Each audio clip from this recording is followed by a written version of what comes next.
The night air was thick with the scent of pine and damp earth as a cold wind.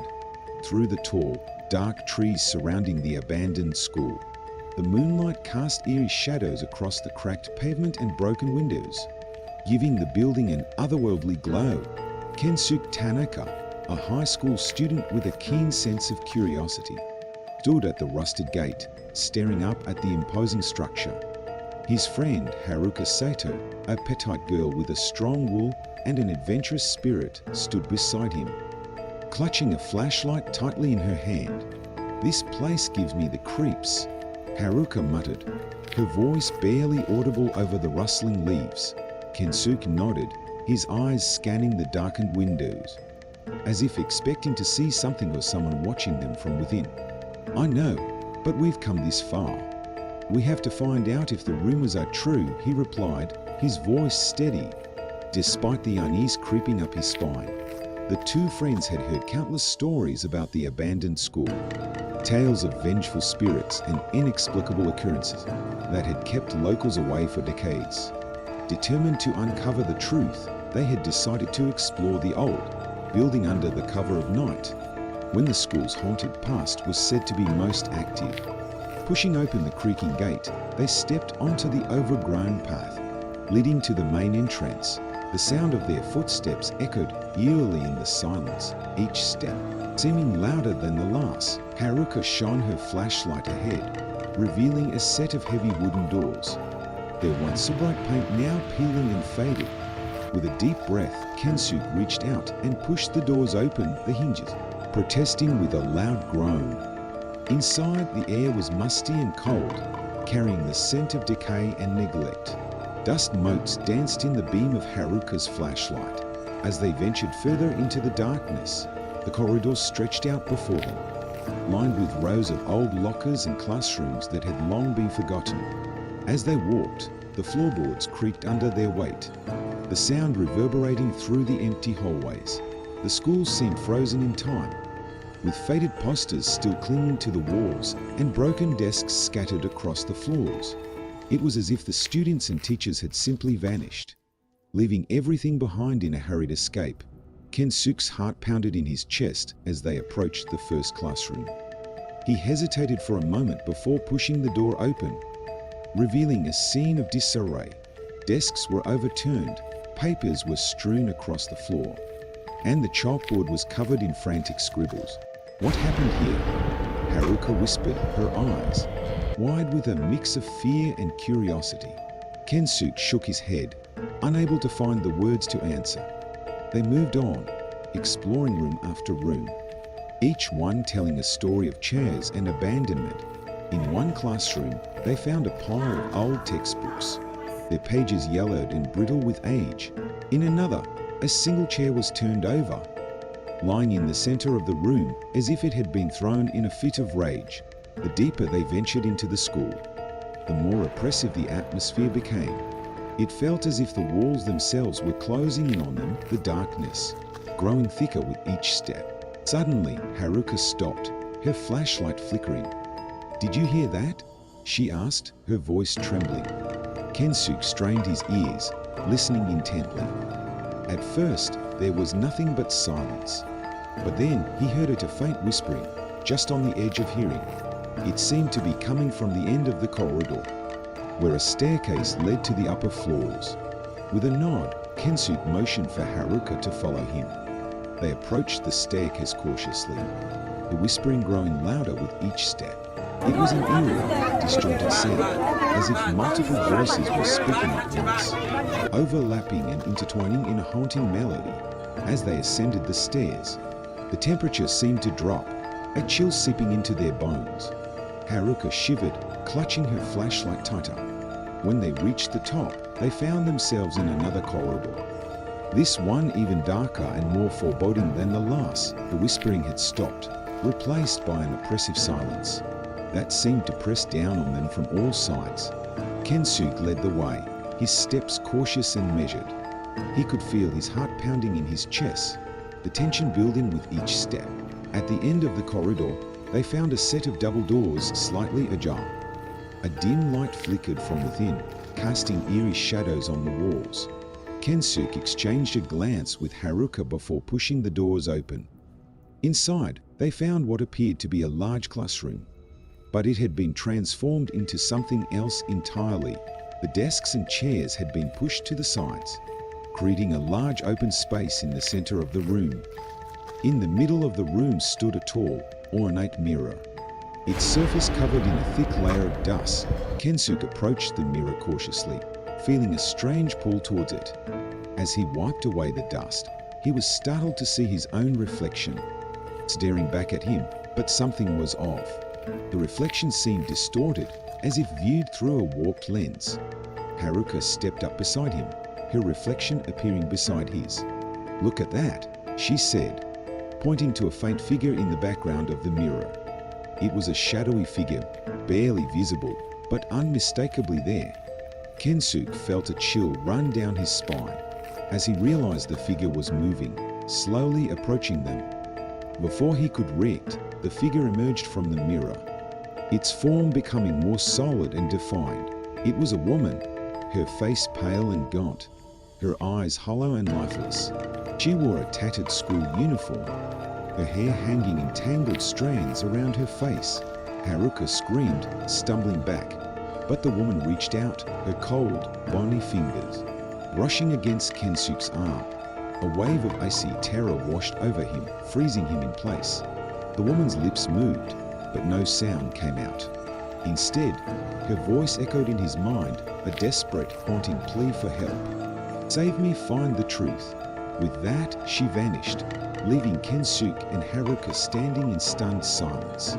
They exchanged a look of horror and confusion, unsure of what they had just witnessed, but one thing was clear: they had to find out what had happened in this school, and what had caused the spirits to linger. As they turned to leave the room, the doors slammed shut behind them, trapping them inside. The whispering started again, louder, this time filling the room with an eerie, dissonant chorus. Kensuke and Haruka clung to each other, their fear mounting with each passing second. They had come seeking answers, but now they were trapped in a nightmare, from which there seemed no escape. The corridor outside the classroom seemed to stretch on forever, the darkness closing in around them. With no other options, they decided to press forward, hoping to find another way out. As they walked, they couldn't shake the feeling of being watched, as if unseen eyes were following their every move. The whispering continued, a constant, unsettling presence that gnawed at their nerves. At the end of the corridor, they found another set of stairs leading to the basement. Despite their fear, they knew they had to keep going. The basement was said to be the source of the school's dark history, the place where the most terrible events had occurred. Descending into the darkness, they found themselves in a labyrinth of narrow, twisting passages. The air was damp and cold, and the walls were slick with moisture. Their footsteps echoed loudly, each sound magnified in the confined space. As they navigated the maze of corridors, they came across a series of old iron doors, each one locked and covered in rust. Kensuke tried the handles, but they wouldn't budge. Why would they lock these doors? Haruka wondered aloud, her voice echoing off the walls. "I don't know, but there has to be a reason," Kensuke replied, his mind racing. They continued on, their unease growing with each step. Eventually, they came to a door that was slightly ajar. Pushing it open, they found themselves in a small, dimly lit room. In the center of the room was a large, old-fashioned desk, its surface cluttered with papers and books. Kensuke and Haruka approached the desk, their curiosity piqued. Among the papers, they found old photographs, newspaper clippings, and handwritten notes. As they examined the documents, a chilling story began to emerge. The school had been the site of a series of mysterious disappearances and deaths, all centered around a group of students who had formed a secret club. The club had been involved in occult rituals and dark practices, seeking to contact the spirits of the dead. One night, something had gone terribly wrong. The spirits they had summoned had not been benign, and the students had paid the price. The leader of the group, a girl named Yuki, had been found dead in the basement, her body twisted in unnatural ways. Her death had been ruled a suicide, but the other members of the club had disappeared without a trace. The school had been closed shortly after, and the building had been left to decay. As Kensuke and Haruka read through the documents, they realized the ghost they had seen must have been Yuki. Trapped in the school by the dark forces they had unleashed, determined to set her free, they began to search for any clues that might help them understand what had happened. As they sifted through the papers, they found a map of the school, marked with strange symbols and notes. One of the notes mentioned a hidden room in the basement, accessible through a secret passage. With renewed determination, they set out to find the hidden room.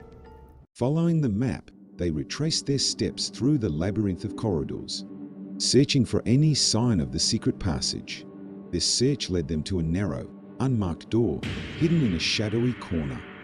Pushing it open, they found a steep staircase, leading further down into the darkness. Taking a deep breath, they descended the stairs, the air growing colder and more oppressive with each step. At the bottom, they found themselves in a large, dimly lit chamber. In the center of the room was a stone altar, covered in strange symbols and dark stains. Kensuke and Haruka approached the altar, cautiously, feeling a palpable sense of dread. On the altar, they found a small, ornate box, its surface covered in intricate carvings. Opening the box, they found a set of old yellowed pages, filled with strange symbols and incantations. As they read through the pages, they realized they had found the ritual the students had used to summon the spirits, but there was something else, a way to reverse the ritual and set the spirits free. With the instructions in hand, they set to work, preparing the ritual with trembling hands. As they chanted the incantations, the air around them seemed to grow heavier, the darkness closing in. The whispering grew louder, a cacophony of voices filling the room. Just as they reached the final incantation, a cold wind swept through the chamber, extinguishing their flashlight and plunging them into darkness. For a moment, there was nothing but silence. Then, a faint, glowing light appeared, hovering above the altar. The light grew brighter, taking the shape of a figure. It was Yuki, her expression one of sadness and relief. "Thank you," she whispered, her voice echoing in the darkness. With that, she faded away, the oppressive atmosphere lifting as the spirits were finally set free. Kensuke and Haruka stood in stunned silence, the reality of what they had just experienced sinking in. They had uncovered the dark history of the school and set the trapped spirits free. As they made their way back through the corridors, the building seemed different, lighter, less oppressive. The whispers had stopped, replaced by a peaceful silence. Exiting the school, they breathed in the cool night air, feeling a sense of relief and closure. They had faced their fears and uncovered the truth, and in doing so, they had put the spirits to rest. As they walked away from the school, the first light of dawn began to break on the horizon, casting a warm glow over the landscape. They knew they would never forget what they had experienced, but they also knew they had done the right thing. The corridors of the cursed school were haunted no longer, and the spirits could finally rest in peace. Kensuke and Haruka exchanged a look of understanding and camaraderie, knowing they had been through something extraordinary together. And as they walked into the rising sun, they felt a renewed sense of hope and determination, ready to face whatever challenges lay ahead. The morning sun cast long shadows across the landscape as Kensuke and Haruka made their way home. The events of the previous night still weighed heavily on their minds, and neither of them spoke much during the journey. The once familiar streets now seemed strange and alien, the daylight unable to fully dispel the lingering darkness from their thoughts. Back in the safety of his room, Kensuke lay on his bed, staring at the ceiling. His mind replayed the images of Yuki's ghosts and the terrifying moments in the school's basement. He knew they had done the right thing, but the sense of unease refused to leave him. Across town, Haruka sat at her desk, the old photographs and newspaper clippings they had found scattered before her. She felt a strange connection to Yuki, a need to understand her story fully. With determination, she began to piece together the fragments of the past, hoping to uncover more about the tragic events that had occurred at the school. As the days passed, Kensuke and Haruka continued their research, delving deeper into the history of the school and its students. They discovered that Yuki had been a brilliant but troubled girl. Her fascination with the occult stemming from a desperate desire to contact her deceased parents. The more they learned, the clearer it became that the school's dark past was not just a series of unfortunate events, but the result of a deliberate and malevolent force. One evening, as they sat in Haruka's room, surrounded by stacks of old documents, Kensuke noticed something unusual in one of the photographs. It was a picture of Yuki and her friends, taken shortly before the incidents began. In the background, almost hidden in the shadows, was a figure, an older man with a stern expression. "Who is that?" Kensuke asked, pointing to the figure. Haruka leaned in, squinting at the photograph. "I don't know, but he looks familiar," she replied. Riffling through the papers on her desk, after a few moments, she found what she was looking for, a newspaper clipping from the time of the disappearances. The article mentioned a teacher, Mr. Ishida, who had been dismissed under mysterious circumstances shortly before the school closed. "Do you think he had something to do with it?" Kensuke asked, a sense of dread creeping into his voice. "It's possible," Haruka replied, "but we need more information." Determined to get to the bottom of the mystery, they decided to visit Mr. Ishida's old home, hoping to find some clue that would shed light on his connection to the events at the school. The next day, they set out early in the morning, the air crisp and cool. Mr. Ishida's house was on the outskirts of town, a dilapidated old building that seemed to sag under the weight of its history. The garden was overgrown, weeds choking the once beautiful flowers, and the windows were covered in a thick layer of grime. Kensuke and Haruka exchanged a nervous glance before approaching the front door.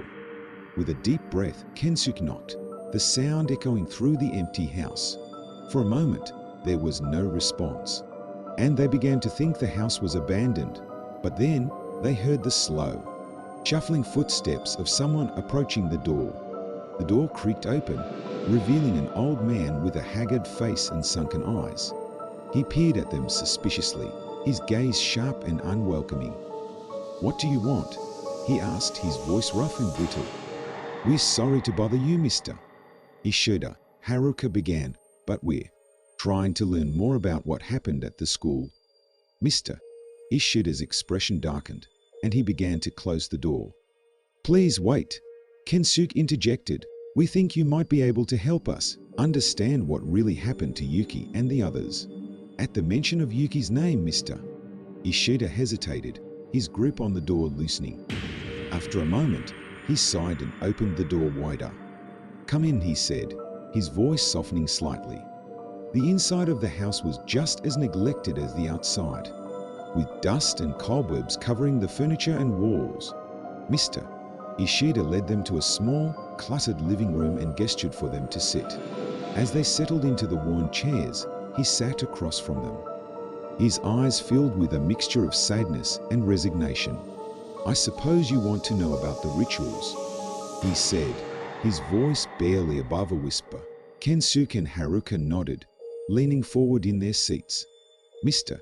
Ishida took a deep breath, as if gathering the strength to relive the painful memories. "Yuki was a bright girl, but she was also deeply troubled," he began. "She lost her parents in a car accident when she was very young, and it left her with a void she couldn't fill. She became obsessed with the idea of contacting them, of bringing them back.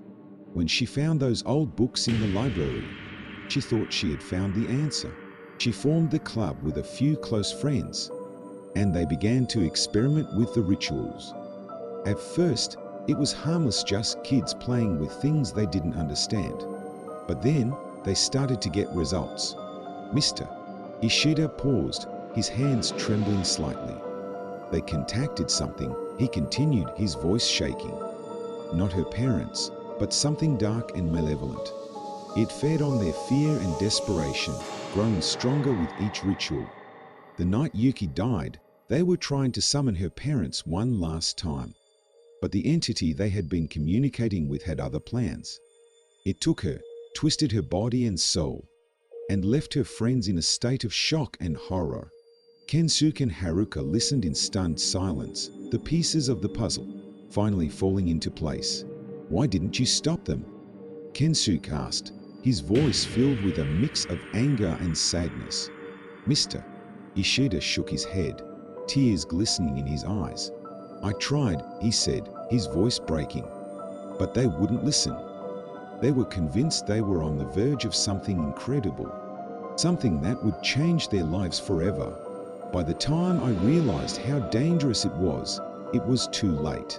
As the old man's words hung in the air, a heavy silence filled the room. Kensuke and Haruka exchanged a glance, their resolve hardening. They knew they had to stop the entity before it could claim any more victims. "Is there any way to banish it?" Haruka asked, her voice steady and determined. "Mr." Ishida nodded slowly, reaching into his pocket and pulling out a small, worn book. "This is the only copy of the ritual that can banish the entity," he said, handing the book to Haruka. "But be warned, it's dangerous. The entity will do everything in its power to stop you."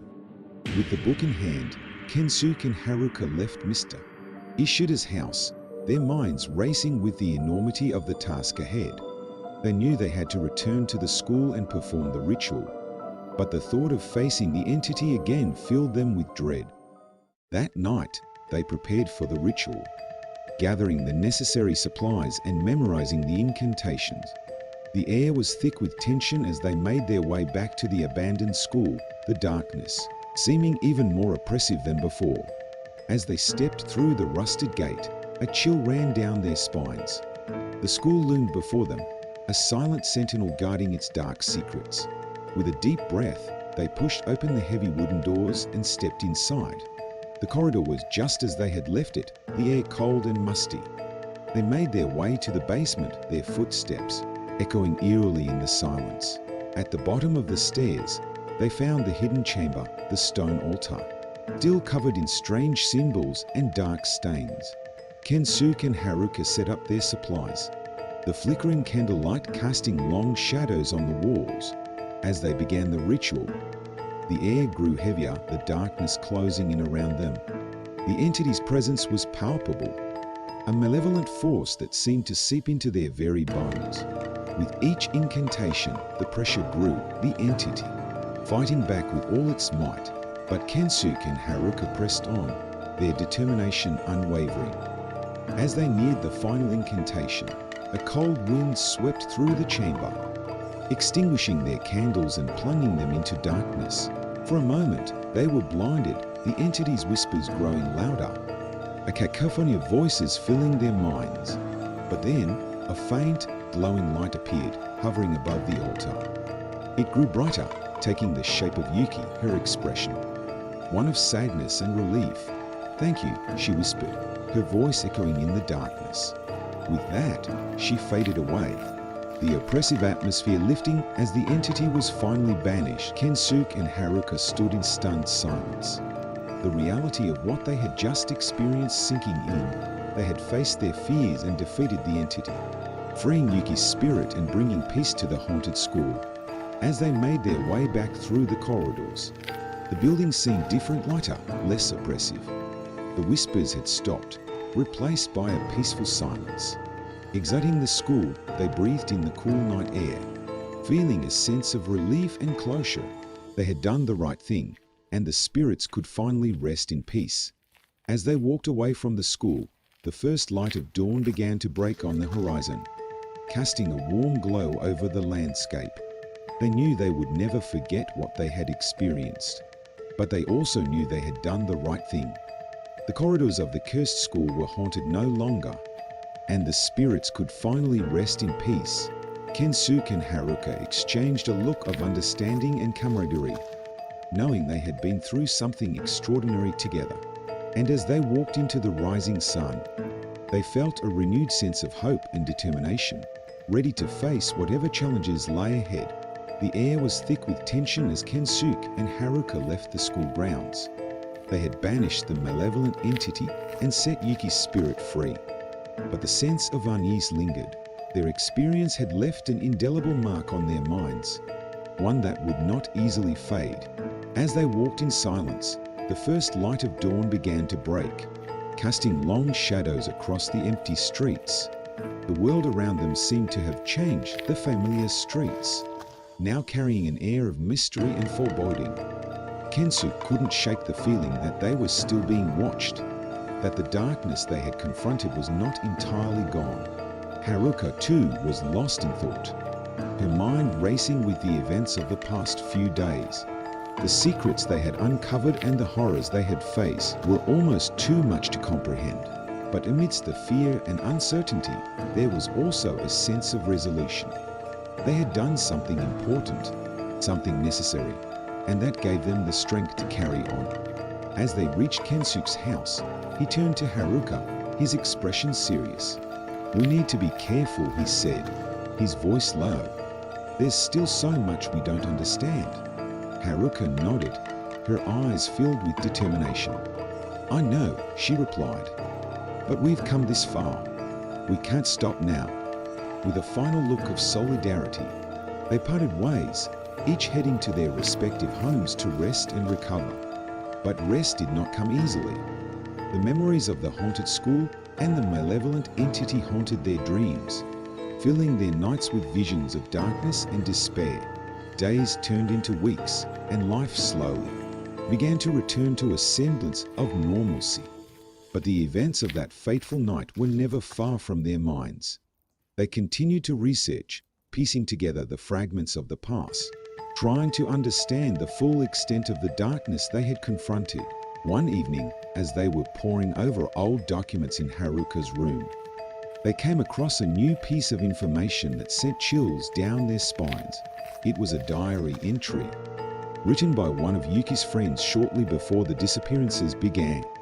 The entry spoke of strange occurrences, of shadows that moved on their own, and voices that whispered in the night. But it also mentioned something else, a hidden room beneath the school, a place where the students had conducted their darkest rituals. Kensuke and Haruka exchanged a look of grim determination. They knew they had to return to the school to find the hidden room and uncover the final piece of the puzzle. The next day, they gathered their supplies and set out once more for the abandoned school. The air was cool and crisp, the sky a deep shade of twilight as they approached the rusted gate. With a deep breath, they stepped inside, the familiar sense of unease settling over them like a shroud. The corridors were just as they had left them, the air thick with the scent of decay and neglect. They made their way to the basement, their footsteps echoing eerily in the silence. At the bottom of the stairs, they found the hidden chamber, the stone altar, still covered in strange symbols and dark stains. But this time, they knew there was something more, a deeper darkness that lay hidden beneath the surface. Using the diary entry as their guide, they searched the chamber for any sign of the hidden room. After what felt like hours, they found it, a narrow passage concealed behind a false wall, leading deeper into the earth. With a sense of foreboding, they descended the passage, the air growing colder and more oppressive with each step. At the end of the passage, they found a heavy iron door, its surface covered in intricate carvings. Kensuke took a deep breath and pushed the door open, revealing a large, dimly lit room. The room was filled with ancient artifacts and strange symbols, the air thick with the scent of old parchment and incense. In the center of the room was a large stone table, its surface covered in dark stains. Kensuke and Haruka approached the table cautiously, their eyes scanning the room for any sign of danger. As they examined the artifacts, they began to piece together the final pieces of the puzzle. The hidden room had been the site of the darkest rituals, the place where Yuki and her friends had summoned the malevolent entity. But there was more, a deeper, more sinister force that had been at work, manipulating the students and feeding off their fear and desperation. As they sifted through the artifacts, they found a series of old scrolls filled with strange symbols and incantations. One of the scrolls caught Haruka's eye, its surface covered in intricate, swirling patterns. As she read the incantations aloud, A sense of dread washed over her, the words resonating with a dark power. Kensuke too felt the oppressive weight of the scroll's power, the air growing thick and heavy around them. Suddenly, the room was filled with a blinding light, the symbols on the scroll glowing with an otherworldly energy. The air crackled with electricity, and a deep, rumbling sound filled the room. Before they could react, the light coalesced into a shadowy figure, its form shifting and writhing in the air. It was the malevolent entity, but this time it was stronger, more powerful than before. Kensuke and Haruka stood frozen, their hearts pounding in their chests as the entity loomed before them. Its eyes glowed with a malevolent light, and its voice echoed in their minds, filling them with a sense of dread and despair. "You cannot defeat me," the entity hissed, its voice a twisted, dissonant chorus. "I am eternal. I am the darkness that dwells within all men's hearts." With a roar, the entity lunged at them, its shadowy form engulfing the room in darkness. Kensuke and Haruka fought back with all their might, their hearts filled with determination and resolve. But the entity was powerful, its malevolent energy overwhelming them at every turn. Just as it seemed they would be consumed by the darkness, Haruka remembered the banishing ritual they had used before. With a desperate cry, she began to chant the incantations, her voice rising above the entity's twisted chorus. Kensuke joined in, their voices merging into a powerful, resonant chant. The air crackled with energy, and the entity shrieked in rage, its form flickering and shifting as the incantations took hold. With one final, deafening roar, the entity was banished, its shadowy form dissipating into the air. The room fell silent, the oppressive weight lifting. As the darkness was finally dispelled, Kensuke and Haruka stood in stunned silence, their hearts pounding in their chests as the reality of what had just happened sank in. They had faced the malevolent entity once more, and they had emerged victorious. As they made their way back through the hidden passage and into the familiar corridors of the school, a sense of peace settled over them. They had uncovered the final piece of the puzzle, and they had put an end to the darkness that had haunted the school for so long. Exiting the school, they breathed in the cool night air, feeling a sense of relief and closure.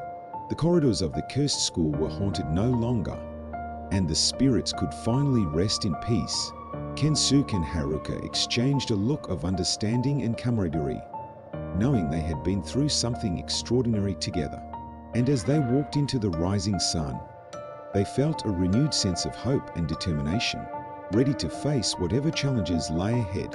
The morning sun had just begun to rise, casting a soft, golden glow over the landscape.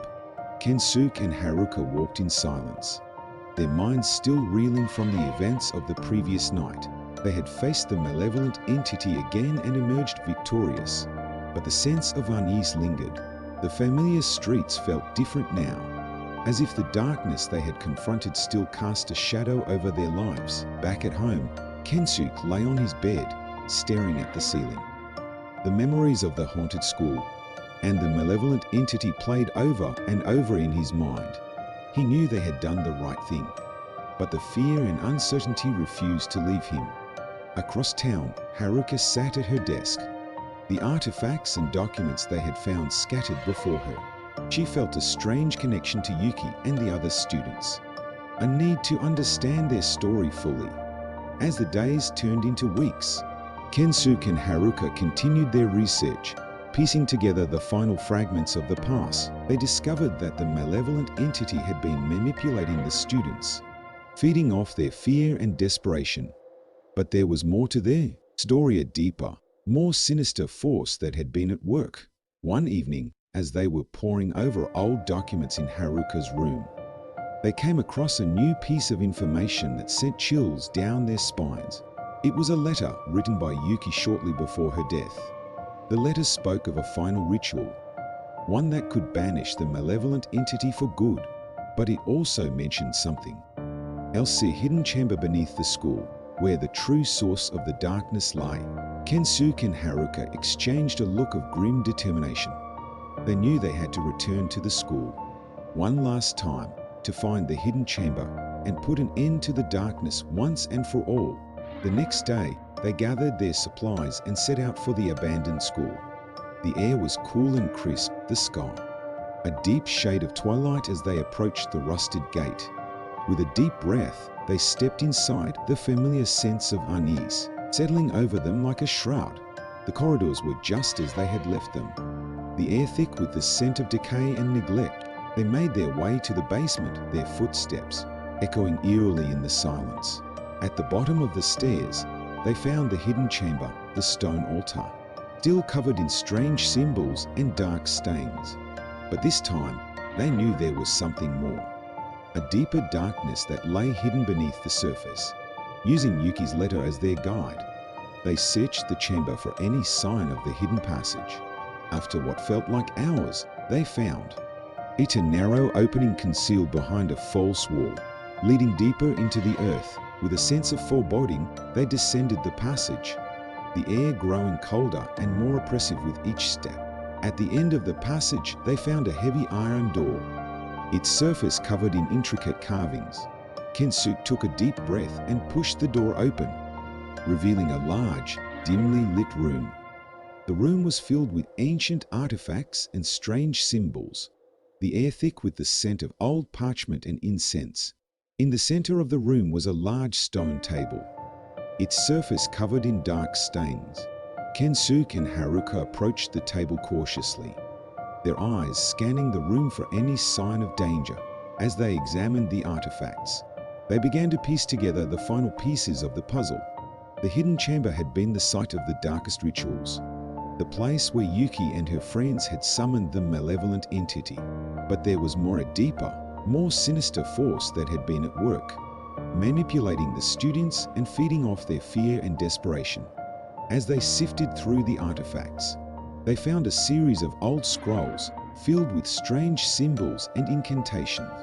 One of the scrolls caught Haruka's eye, its surface covered in intricate, swirling patterns. As she read the incantations aloud, a sense of dread washed over her, the words resonating with a dark power. Kensuke too felt the oppressive weight of the scroll's power, the air growing thick and heavy around them. Suddenly, the room was filled with a blinding light, the symbols on the scroll glowing with an otherworldly energy. The air crackled with electricity, and a deep, rumbling sound filled the room. Before they could react, the light coalesced into a shadowy figure, its form shifting and writhing in the air. It was the malevolent entity, but this time it was stronger, more powerful than before. Kensuke and Haruka stood frozen, their hearts pounding in their chests as the entity loomed before them. Its eyes glowed with a malevolent light, and its voice echoed in their minds, filling them with a sense of dread and despair. "You cannot defeat me," the entity hissed, its voice a twisted, dissonant chorus. "I am eternal. I am the darkness that dwells within all men's hearts." With a roar, the entity lunged at them, its shadowy form engulfing the room in darkness. Kensuke and Haruka fought back with all their might, their hearts filled with determination and resolve. But the entity was powerful, its malevolent energy overwhelming them at every turn. Just as it seemed they would be consumed by the darkness, Haruka remembered the final ritual described in Yuki's letter. With a desperate cry, she began to chant the incantations, her voice rising above the entity's twisted chorus. Kensuke joined in, their voices merging into a powerful, resonant chant. The air crackled with energy, and the entity shrieked in rage, its form flickering and shifting as the incantations took hold. With one final, deafening roar, the entity was banished, its shadowy form dissipating into the air. The room fell silent, the oppressive weight lifting. As the darkness was finally dispelled, Kensuke and Haruka stood in stunned silence, their hearts pounding in their chests as the reality of what had just happened sank in. They had faced the malevolent entity once more, and they had emerged victorious. As they made their way back through the hidden passage and into the familiar corridors of the school, a sense of peace settled over them. They had uncovered the final piece of the puzzle, and they had put an end to the darkness that had haunted the school for so long. Exiting the school, they breathed in the cool night air, feeling a sense of relief and closure. The corridors of the cursed school were haunted no longer, and the spirits could finally rest in peace. Kensuke and Haruka exchanged a look of understanding and camaraderie, knowing they had been through something extraordinary together. But as they walked away from the school, the first light of dawn beginning to break on the horizon, Kensuke couldn't shake the feeling that their journey was not yet over. There was still so much they didn't understand, so many questions left unanswered. With a sense of determination, he turned to Haruka, his eyes filled with resolve. "We need to keep searching," he said, his voice steady. "There's more to this than we know." Haruka nodded, her eyes filled with the same determination. "I know," she replied, "but we'll face it together." And as they walked into the rising sun, they felt a renewed sense of hope and determination, ready to face whatever challenges lay ahead. The darkness had been banished, but the echoes of the past still lingered, a reminder of the power and danger that lay hidden in the shadows. But Kensuke and Haruka were no longer afraid. They had faced the darkness and emerged victorious, and they knew that whatever lay ahead, they would face it together.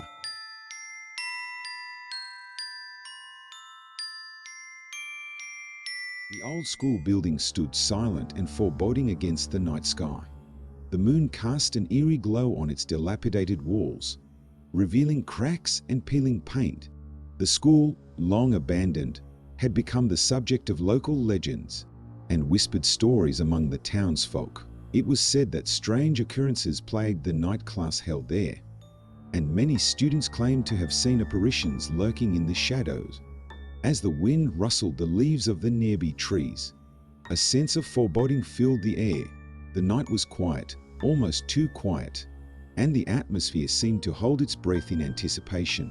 4 students, driven by curiosity and a sense of adventure, had decided to investigate the stories themselves. Mika, a sharp and perceptive girl with a keen interest in the supernatural, led the group.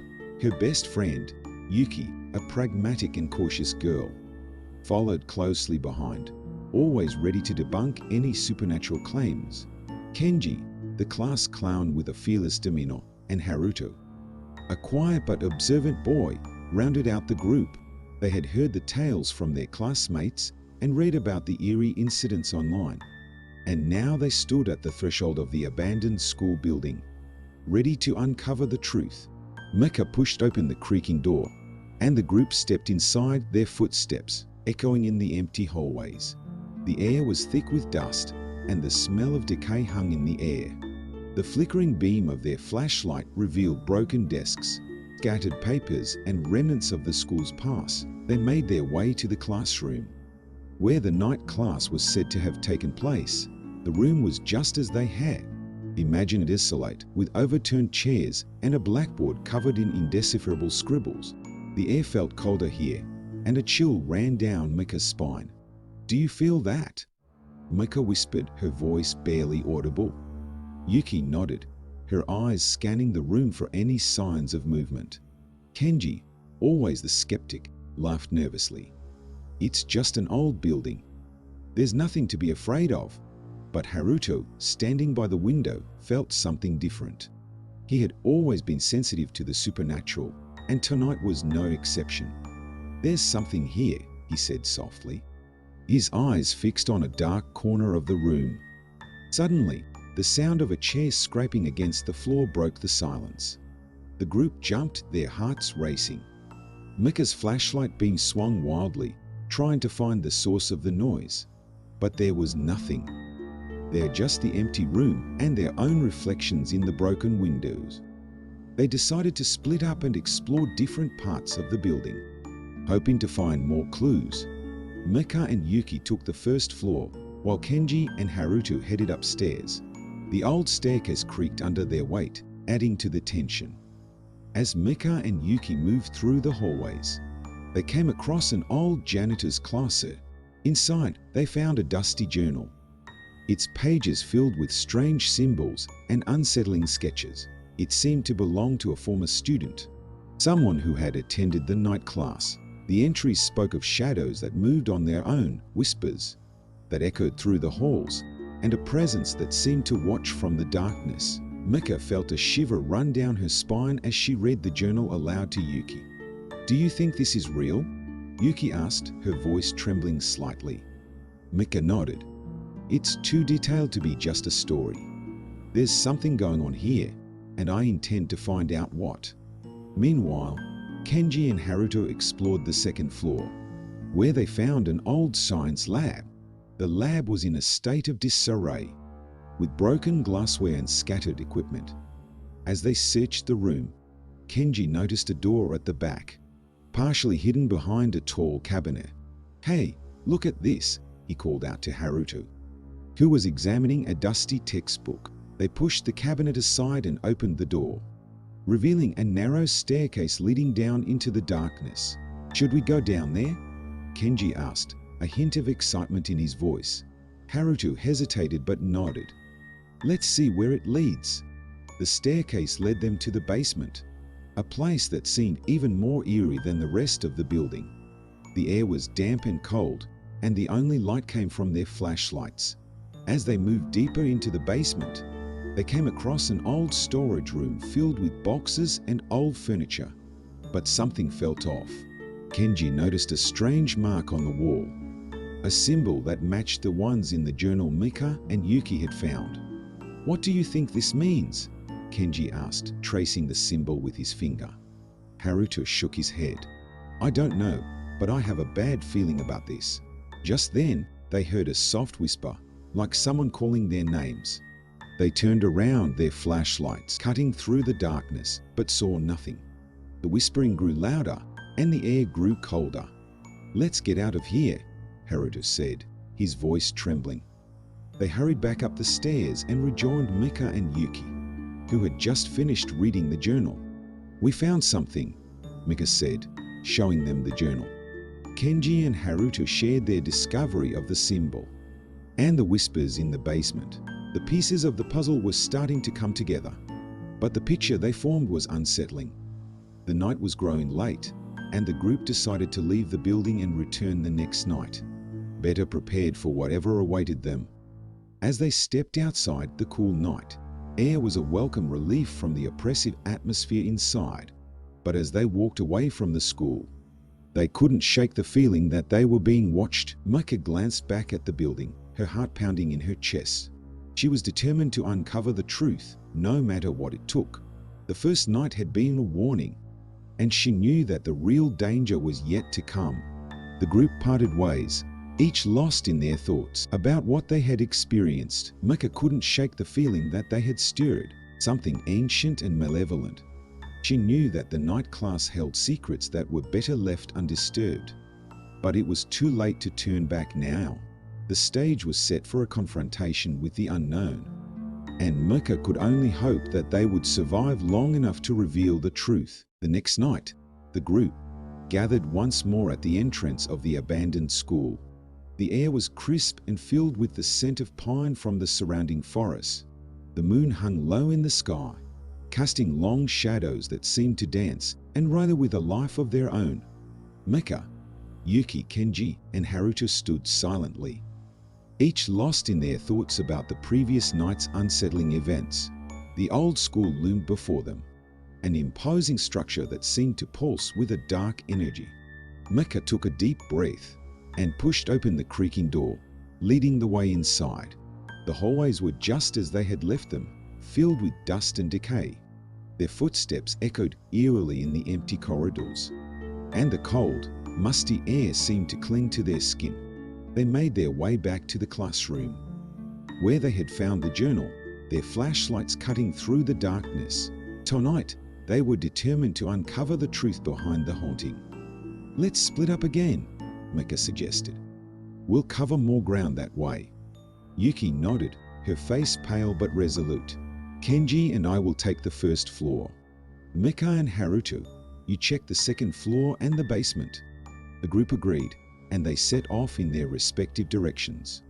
Mika and Haruto climbed the creaking staircase, each step making the wood groan in protest. The second floor was just as desolate as the first, With broken furniture and scattered papers littering the halls, they began their search methodically, room by room, looking for any clues that might shed light on the mysterious happenings. In one of the classrooms, Micah found a stack of old photographs, yellowed with age. The images depicted students and teachers smiling and posing for the camera. But as she flipped through the photos, her heart skipped a beat. One of the pictures showed a shadowy figure standing in the background, barely visible but undeniably present. "Micah, look at this," Haruto called from across the room. He was standing by a window, looking out into the dark courtyard below. Micah joined him and peered outside. At first, she saw nothing unusual, just the overgrown grass and abandoned playground equipment. But then, she saw a faint, ghostly figure moving slowly through the courtyard, its form barely discernible in the moonlight. "Do you see that?" Haruto whispered, his voice trembling. Micah nodded, her eyes wide with fear and curiosity. "We need to get a closer look." They made their way downstairs and out into the courtyard, their flashlights guiding their path. The ghostly figure was no longer visible, but the air felt charged with an electric tension. They moved cautiously, their senses on high alert.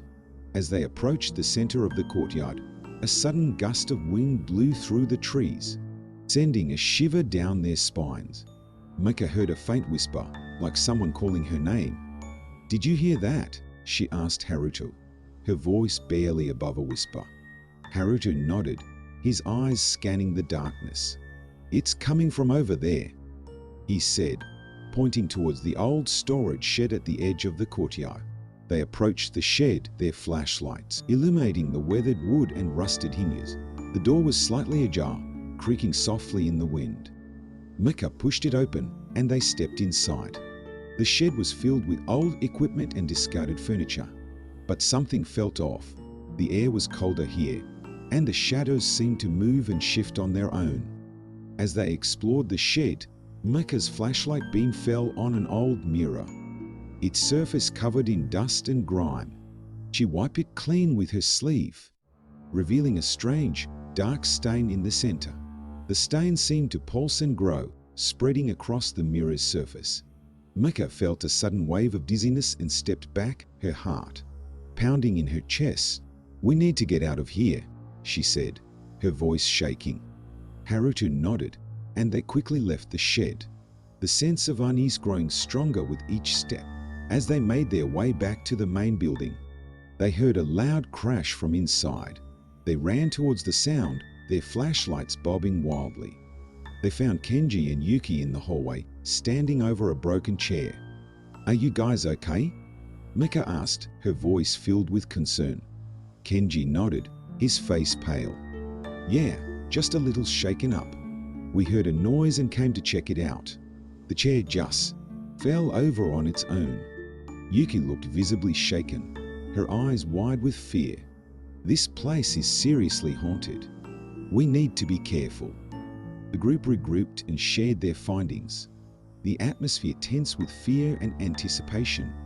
They decided to take a break and gather their thoughts, sitting in a circle on the floor of the main hallway. As they talked, Micah couldn't shake the feeling that they were being watched. Her eyes kept drifting towards the shadows at the edge of the flashlight beams, half expecting to see something lurking there. "There's definitely something here," Haruto said, breaking the silence. "I've felt it ever since we stepped inside." Yuki nodded. The journal mentioned shadows and whispers. "We experienced both tonight. What if the night class students were trying to communicate with us?" Kenji scoffed, but there was an edge of fear in his voice. "You really think we're dealing with ghosts? This isn't some horror movie." Micah looked at her friends, her mind racing. "We need to be smart about this. If there are spirits here, they might be trying to tell us something. Maybe they need our help." The group agreed to continue their investigation, but with more caution. They decided to stay together and move methodically through the building, documenting everything they found.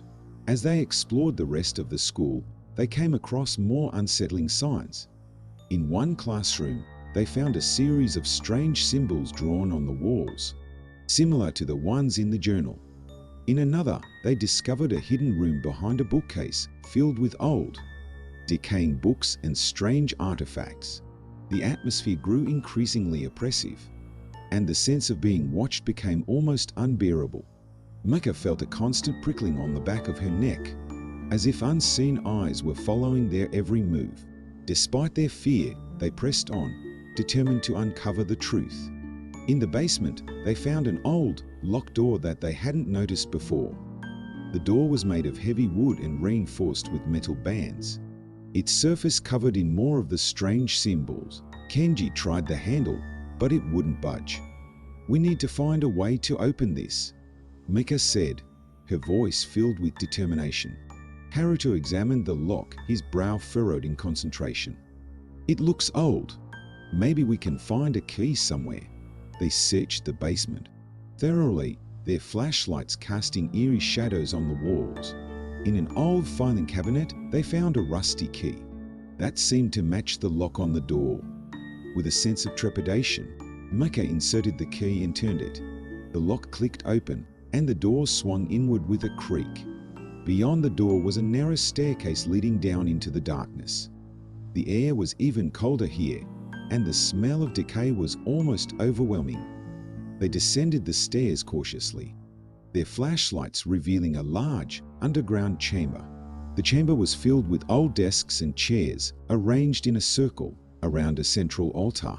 The altar was covered in strange, dark stains, and more of the symbols were carved into its surface. Mika felt a wave of nausea as she approached the altar, the sense of malevolence almost palpable. "What is this place?" Yuki whispered, her voice filled with horror. Haruto examined the symbols, his eyes wide with fear. This must be where the night class took place. But what were they doing here? Kenji looked around, his face pale. This is some kind of ritual site. But why? And for what purpose? Mika's mind raced as she tried to piece together the clues. The journal, the symbols, the ghostly figures, they all pointed to something dark and sinister. She realized with a sinking feeling that they had stumbled upon something far more dangerous than they had anticipated. As they stood in the underground chamber, a sudden, chilling whisper filled the air. The whisper grew louder, becoming a chorus of voices, each one filled with pain and despair. Mika's heart pounded in her chest as she looked around, trying to find the source of the voices. But there was nothing, just the darkness and the oppressive atmosphere. "We need to leave," Haruto said, his voice trembling. "This place is cursed. We can't stay here." The group hurried back up the stairs and out of the basement, the sense of dread growing with each step. They exited the school and stood outside, breathing in the fresh night air. But the feeling of being watched hadn't left them. Mika knew that they had uncovered only a fraction of the mystery, and that the danger was far from over. As they walked away from the school, she couldn't shake the feeling that they were being followed. The night was silent, but the shadows seemed to move and shift, as if something was lurking just out of sight. Mika glanced back at the old school building, its dark silhouette looming against the night sky. She knew that they had to return and finish what they had started, but the thought filled her with a deep sense of foreboding. The night class had left its mark on them, and Mika could only hope that they would survive long enough to uncover the truth. The days following their last visit to the abandoned school were filled with an oppressive sense of unease. Each member of the group tried to carry on with their daily lives, but the haunting memories of the underground chamber and the whispers that had filled the air lingered, casting long shadows over their thoughts. Mika, especially, found it difficult to focus on anything else. Her dreams were plagued by dark figures and indistinct voices, pulling her back to that eerie night. Determined to uncover the truth, she spent hours researching local legends and old records, hoping to find some clue that would explain the strange occurrences.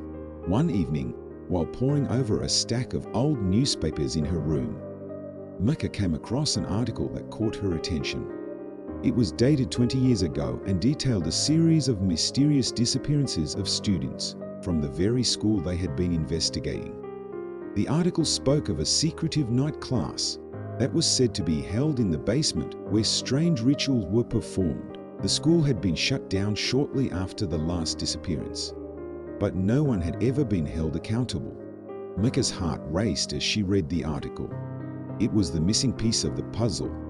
She quickly called Yuki, Kenji, and Haruto, urging them to come to her house.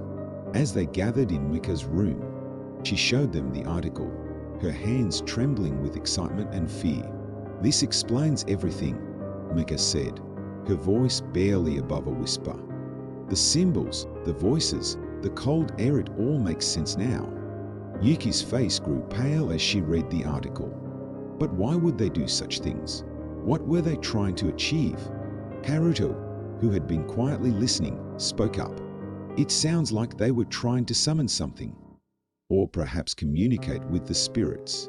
But whatever they were doing, it clearly went horribly wrong." Kenji, always the skeptic, frowned. "This is all just speculation. We need more concrete evidence before we can jump to any conclusions." Mika nodded. "That's why we need to go back. We need to find more evidence and put an end to whatever is happening there." The group reluctantly agreed to return to the school, each of them feeling a mix of fear and determination. They knew that this time, they had to be fully prepared for whatever awaited them. The night of their return was even colder than before. The wind howled through the trees, and the full moon cast an eerie glow over the abandoned school. The building seemed to loom larger in the darkness, its windows like empty eyes watching their every move. Mika led the way inside, her flashlight cutting through the darkness. The air was thick with dust and decay, and the floorboards creaked ominously under their weight. They made their way back to the basement door, the sense of dread growing with each step as they descended the stairs into the underground chamber. The cold air enveloped them like a shroud. The altar in the center of the room seemed to pulse with a dark energy, and the symbols carved into its surface seemed to ray and twist in the flickering light. Mika took a deep breath and approached the altar, her heart pounding in her chest. "We need to document everything," she said, her voice steady despite the fear gripping her. They began to take photographs and notes carefully, examining every inch of the chamber.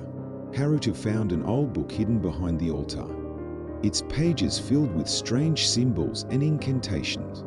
As he flipped through the book, he realized that it contained detailed instructions for the rituals that had been performed in the chamber. "This must be it," Haruto said, showing the book to the others. "This is what they were using." Mika took the book, her eyes scanning the pages. "We need to be careful. If we're not, we could end up triggering something even worse." As they continued their investigation, the air grew colder and the whispers began again, growing louder and more insistent. The shadows in the room seemed to move and shift, as if something was lurking just out of sight. Kenji, his nerves on edge, let out a startled cry as he felt a cold hand brush against his arm. "Did you feel that?" he asked, his voice shaking. Mika nodded, her eyes wide with fear. "We need to stay focused. Whatever is here is trying to scare us away." Suddenly, the ground beneath their feet began to tremble, and the whispers grew into a deafening roar. The altar in the center of the room began to glow with a dark, pulsating light, and the symbols carved into its surface seemed to come alive. Mika felt a wave of nausea wash over her as the room seemed to spin around her. "We need to get out of here," Yuki shouted, her voice barely audible over the roar of the voices. They turned to leave, but the door to the basement slammed shut with a loud bang, trapping them inside. Panic set in as they realized that they were not alone. The room grew colder, and the shadows seemed to close in around them. Mika gripped the book tightly, her mind racing for a solution.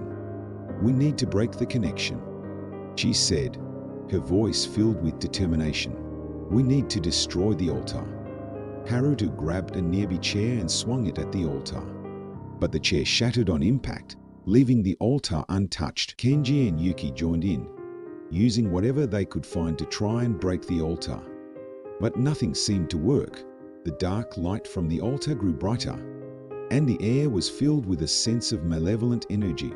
Mika's eyes fell on the symbols in the book, and she realized that they needed to reverse the ritual. "Haruto, read from the book," she shouted, thrusting it into his hands. Haruto hesitated but nodded quickly, flipping through the pages to find the right incantation. He began to chant the words, his voice trembling, but growing stronger with each syllable. The room seemed to vibrate with energy, and the dark light from the altar flickered and dimmed. The shadows around them seemed to waver, as if unsure of their hold on reality. Mika, Yuki, and Kenji joined in, their voices rising in a desperate chorus. As they chanted, the oppressive atmosphere began to lift, and the whispers faded into silence. The dark light from the altar sputtered and died, and the symbols carved into its surface crumbled into dust. The ground stopped trembling, and the room fell into an eerie silence. The door to the basement creaked open, and a rush of fresh air filled the chamber. They stood there, breathing heavily, their hearts pounding in their chests. "We did it," Haruto said, his voice filled with relief. Mika nodded, her legs feeling weak beneath her. "We need to leave now." They hurried out of the basement and back through the dark hallways, the sense of dread slowly fading with each step. As they stepped outside, the cool night air was a welcome relief. The school, once a place of darkness and fear, now seemed strangely quiet and still. Mika looked back at the building, a sense of closure washing over her. They had faced the darkness and emerged victorious, but the memories of what they had experienced would stay with them forever. As they walked away from the school, Mika felt a sense of peace for the first time in days. The mystery of the night class had been solved, and the spirits that had haunted the old school could finally rest. But deep down, Mika knew that their encounter with the supernatural had changed them all. They had glimpsed a world beyond the ordinary, a world filled with darkness and mystery. And while they had triumphed this time, the shadows of the past would always be a part of them. The night was quiet, and the moon shone brightly in the sky, casting a gentle light over the town. Mika took a deep breath, feeling the weight of the past lift from her shoulders. They had faced their fears and come out stronger, and she knew that they could face whatever challenges the future held. As they walked home, the bond between them stronger than ever. Mika couldn't help but smile. The night class was a part of their past now, but it had also shown them the strength and courage they had within.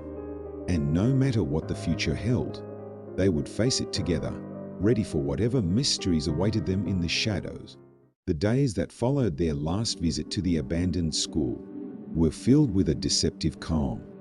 Mika, Yuki, Kenji, and Haruto returned to their daily routines, but the sense of closure they had hoped for remained elusive.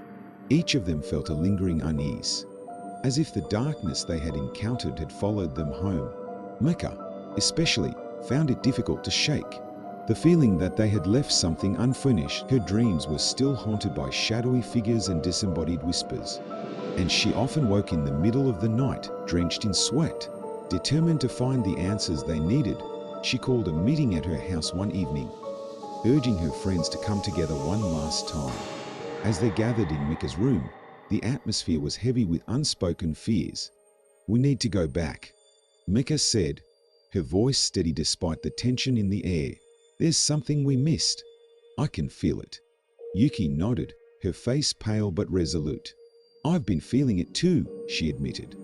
"It's like there's a presence that won't leave us alone." Kenji, always the skeptic, sighed. "Are we really going to do this again? What if we make things worse?" Haruto, who had been quietly listening, spoke up. "We can't leave it like this. Whatever we did last time, it wasn't enough. We need to finish what we started." The group agreed to return to the school, each of them feeling a mix of fear and determination. They knew that this time, they had to confront whatever was haunting them head-on. The night was darker than usual, with thick clouds obscuring the moon and stars. The wind howled through the trees, creating an eerie symphony that set their nerves on edge. The abandoned school loomed ahead, its silhouette a dark shadow against the sky. Mika led the way inside, her flashlight cutting through the darkness. The air was thick with dust and the scent of decay, and their footsteps echoed ominously in the empty corridors. They made their way back to the basement, the sense of dread growing with each step. As they descended the stairs, the cold air enveloped them like a shroud. The underground chamber was just as they had left it, but the atmosphere felt even more oppressive. The altar in the center of the room seemed to pulse with a dark energy, and the symbols carved into its surface glowed faintly in the dim light. "We need to find out what these symbols mean," Mika said, her voice steady despite the fear gripping her. Haruto took out the book they had found last time and began to carefully examine the symbols. "I think I found something," he said after a few minutes. "These symbols, they're part of a summoning ritual, but it's incomplete. We need to find the missing pieces." The group began to search the chamber, their flashlights revealing more symbols carved into the walls and floor. As they worked, the air grew colder, and the whispers began again, growing louder and more insistent. Mika felt a shiver run down her spine as she realized that the shadows in the room seemed to move and shift, as if something was lurking just out of sight. Suddenly, a loud crash echoed through the chamber, and the ground beneath their feet began to tremble. The altar in the center of the room began to glow with a dark, pulsating light, and the symbols carved into its surface seemed to come alive. "We need to finish the ritual," Haruto shouted over the noise. "It's the only way to break the connection." Mika, Yuki, and Kenji joined Haruto at the altar, their voices rising in a desperate chant. As they recited the incantation, the dark light from the altar grew brighter, and the air was filled with a sense of malevolent energy.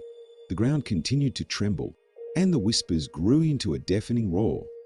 Mika felt a wave of nausea wash over her as the room seemed to spin around her. But she forced herself to stay focused, her voice growing stronger with each word.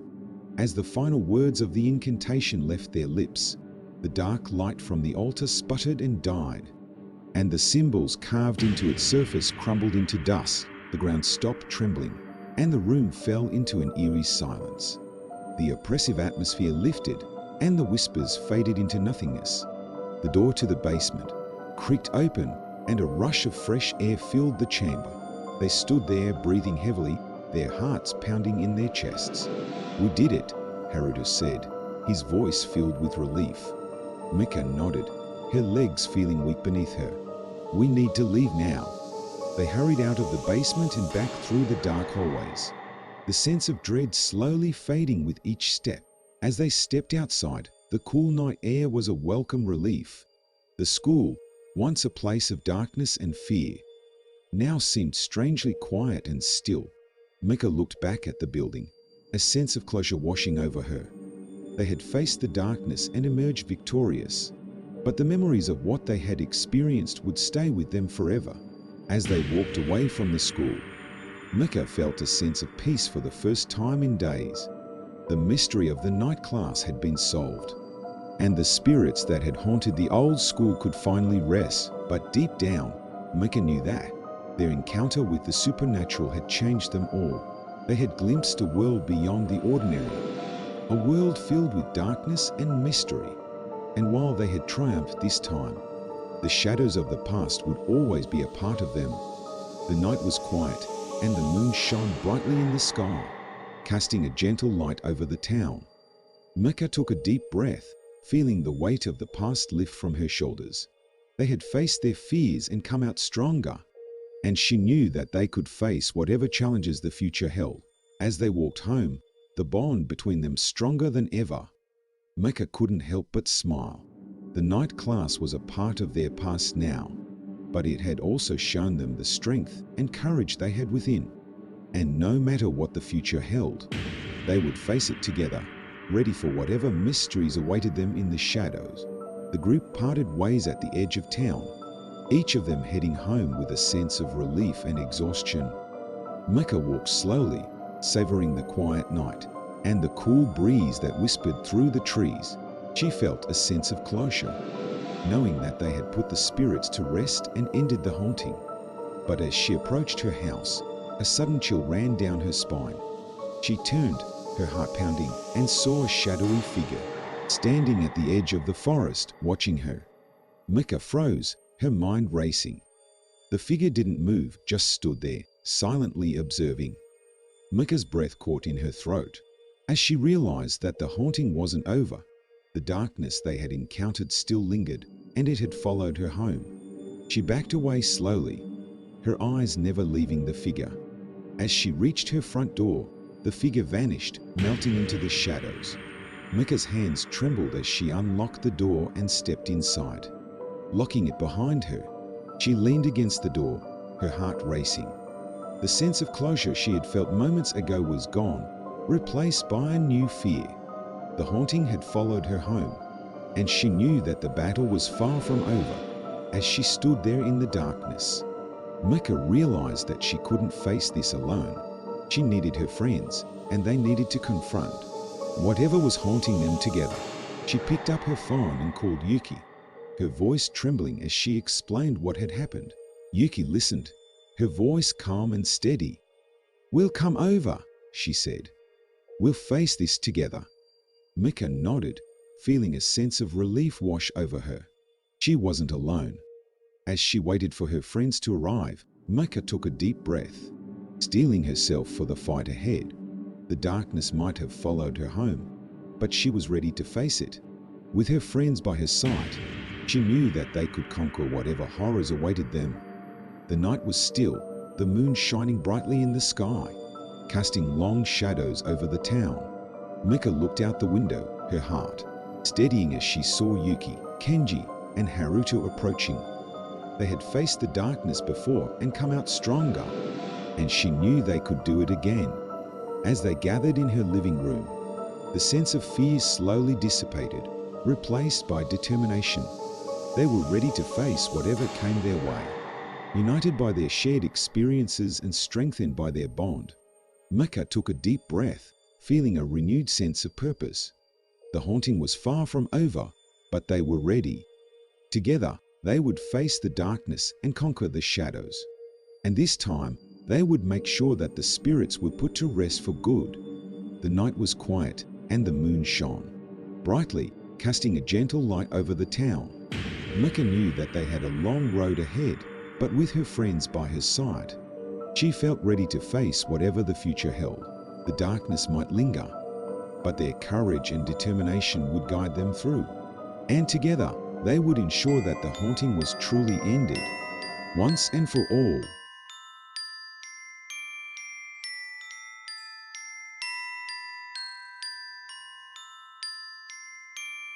The sun dipped below the horizon, casting long shadows across the deserted school grounds. The once vibrant playground now lay eerily silent, the swings swaying gently in the evening breeze. An old, dilapidated school building stood at the edge of the grounds, its windows shattered and the paint peeling from its walls.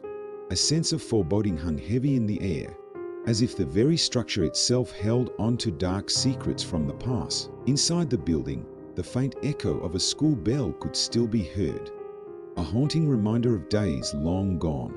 Keiko and her younger brother, Taro, stood at the entrance of the abandoned school. They had heard the rumors from their friends about the ghostly occurrences within its walls, but curiosity had driven them to explore it for themselves. Keiko, always the braver of the two, stepped forward, her flashlight casting eerie shadows on the walls. "Come on, Taro," she urged, her voice barely above a whisper. "We won't find anything just standing here." Taro hesitated, glancing around nervously. "I don't know, Keiko. This place gives me the creeps." Keiko gave him a reassuring smile. "It's just an old building. There's nothing to be afraid of." With that, she pushed open the creaking door, and they stepped inside. The air inside was musty, filled with the scent of decay and neglect. Dust motes danced in the beam of Keiko's flashlight, and the floorboards creaked under their weight. The hallway stretched out before them, lined with empty classrooms and the remnants of old student artwork peeling from the walls. They made their way down the corridor, their footsteps echoing in the silence. As they passed by one of the classrooms, Taro paused. staring into the darkness beyond the door. "Keiko, did you hear that?" he whispered. Keiko stopped and listened. At first, there was nothing but the sound of their own breathing. Then, faintly, she heard a too soft, rhythmic tapping of something against the floor. It was coming from the room ahead. They approached the door cautiously, their hearts pounding in their chests. Keiko pushed the door open with a creak, and the sound grew louder, more insistent. Inside, they saw an old piano in the corner of the room, its keys covered in dust. The tapping was coming from the piano, as if someone or something was playing a haunting melody. Taro clutched Keiko's arm, his fear evident. "Let's get out of here," he pleaded. But Keiko, driven by a mix of curiosity and determination, shook her head. "Not yet. We need to find out what's causing this." They approached the piano, the tapping growing louder with each step. Keiko reached out and lifted the lid, revealing the keys beneath. To her surprise, there was nothing there, no ghostly figure, no invisible hand playing the keys.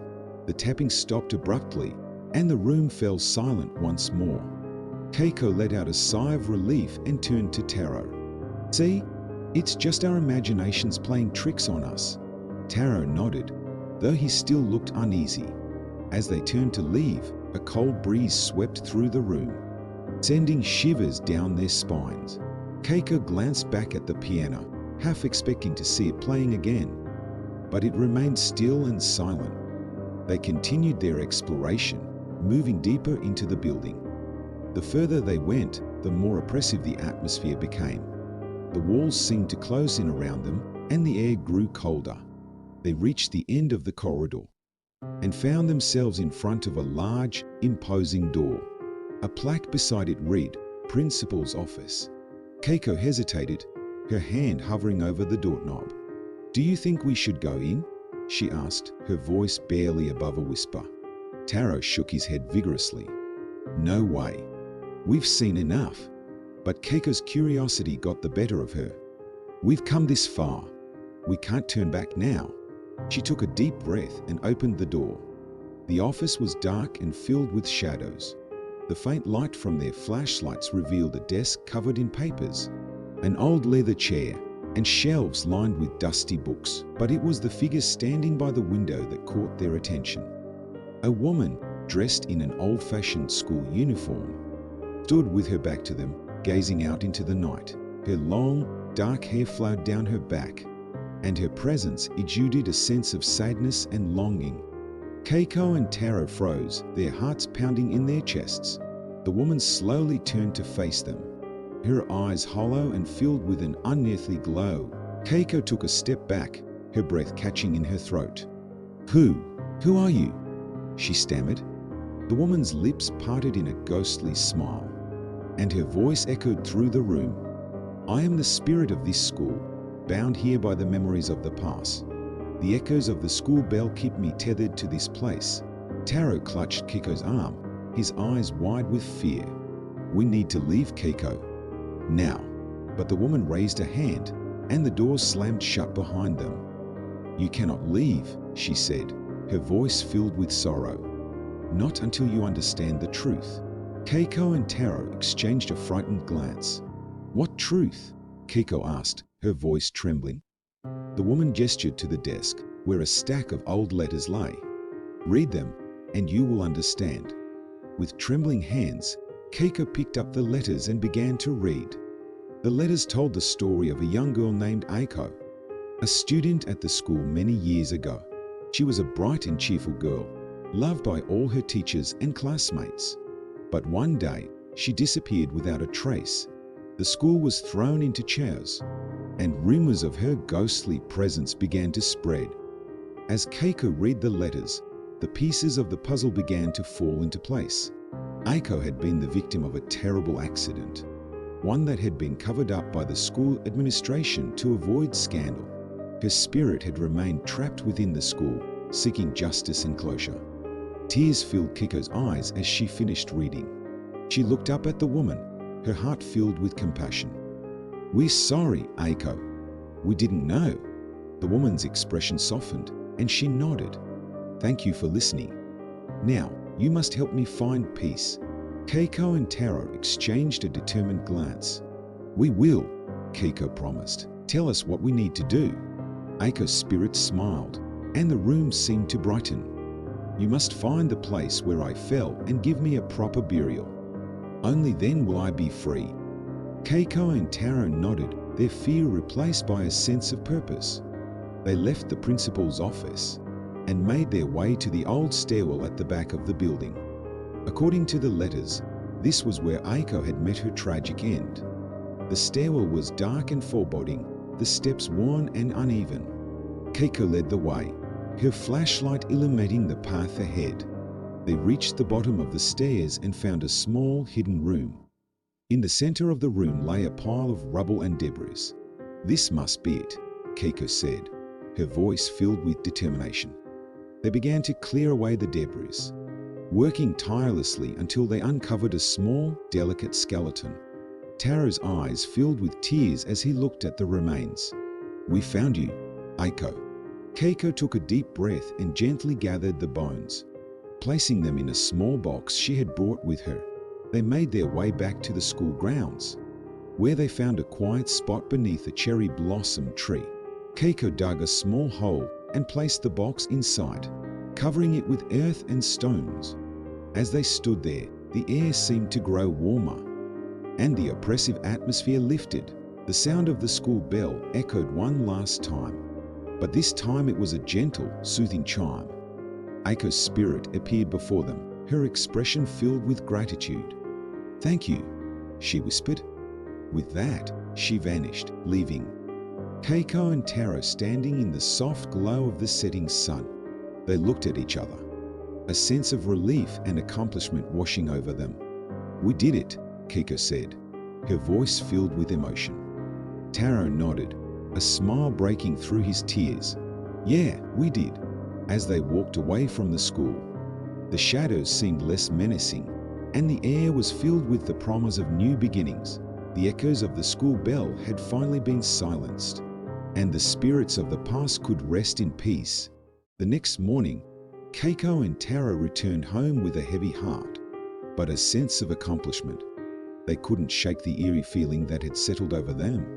After their encounter with Aiko's spirit, the memory of her hollow eyes and sorrowful voice lingered in their minds, a constant reminder of the unfinished business that still haunted the school. As the days passed, Keiko and Taro tried to return to their normal lives, but the events of that night kept resurfacing. Keiko found herself drawn to the old school, compelled to uncover more about Aiko's tragic fate. Taro, on the other hand, was more reluctant, still shaken by the ghostly encounter. One evening, Keiko sat at her desk, poring over old newspapers and school records she had managed to find. The dim light of her desk lamp cast long shadows across the room, and the sound of cicadas outside added to the oppressive summer heat. She had uncovered a few articles about Aiko's disappearance, but they were vague and filled with speculation. Most of them mentioned the school's efforts to keep the incident under wraps, but there were no concrete details. Keiko sighed, frustration building within her. She felt as if she were chasing shadows, always just out of reach. Just then, her phone buzzed. It was a message from her friend, Yuki. "Keiko, I heard you were looking into the old school. My grandfather used to be the janitor there. He might know something. Do you want to talk to him?" Keiko's heart skipped a beat. This was the lead she had been hoping for. She quickly replied, "Yes, please. When can I meet him?" The next day, Keiko and Taro made their way to Yuki's house. Yuki's grandfather, Mr. Tanaka, was a frail old man with a kind smile and eyes that held a lifetime of stories. He greeted them warmly and invited them to sit in the garden, where the scent of blooming flowers mingled with the summer breeze. "I understand you have some questions about the old school, Mr. Tanaka began, his voice gentle but firm. Keiko nodded eagerly. "Yes, Mr. Tanaka. We recently visited the school and we encountered something. We want to know more about what happened there." Mr. Tanaka's expression grew serious. "I see. The school holds many secrets, and not all of them are pleasant. Aiko's disappearance was one of the darkest times I've ever witnessed. Taro leaned forward, his curiosity overcoming his fear. Can you tell us what happened? Mr. Tanaka took a deep breath as if gathering his thoughts. Aiko was a bright and lively girl, always eager to learn. But one day, she vanished. The official story was that she ran away. But those of us who worked there knew better. He paused, his eyes distant as he recalled the past. There were rumors, whispers among the staff and students. Some said they saw her wandering the halls at night. Others claimed to hear her voice echoing in the classrooms. But the truth was much darker. Keiko's heart pounded in her chest. What really happened to her? Mr. Tanaka's voice lowered to a whisper. Aiko was the victim of a terrible accident. She fell from the old stairwell at the back of the building. But instead of reporting it, the principal and a few teachers decided to cover it up, fearing the scandal would ruin the school's reputation. Taro's eyes widened in horror. They just covered it up? Mr. Tanaka nodded sadly. Yes, they hid her body in a small, hidden room at the bottom of the stairwell. They thought it would keep the truth buried. But Aiko's spirit remained, unable to find peace. Keiko felt a shiver run down her spine. We found her remains. We gave her a proper burial. But it seems there's still something keeping her spirit here. Mr. Tanaka's eyes filled with a mix of sorrow and determination. Her spirit will never rest until the truth is fully revealed. The people responsible for her death must be held accountable. Keiko and Taro exchanged a determined glance. They knew what they had to do. They had to find the people involved and bring the truth to light. With Mr. Tanaka's help, they compiled a list of nameless teachers and staff who had been at the school during that time. Armed with this information, Keiko and Taro set out to find them. Determined to uncover the full story and finally bring peace to Aiko's restless spirit, their first stop was the home of Mr. Nakamura, the former principal. He was an elderly man now, living in a modest house on the outskirts of town. When they arrived, he greeted them with a polite smile. But his eyes held a worried look. Keiko wasted no time. Mr. Nakamura, we need to talk to you about Aiko. At the mention of her name, Mr. Nakamura's expression darkened. I have nothing to say about that, he said curtly. Taro stepped forward, his voice steady. We know what happened. We found her remains and spoke to Mr. Tanaka. We just want the truth. Mr. Nakamura's shoulders slumped and he let out a heavy sigh. It was a long time ago. I did what I thought was best for the school. Keiko's eyes filled with anger. Best for the school? You covered up a child's death. Mr. Nakamura looked away, unable to meet their gaze. It was a mistake. A terrible mistake. But what can I do now? Keiko's voice softened, but her determination remained. You can help us make it right. We need to know everything, so we can give Aiko the peace she deserves. After a long pause, Mr. Nakamura nodded. All right, I'll tell you everything. He recounted the events of that fateful day, his voice filled with regret.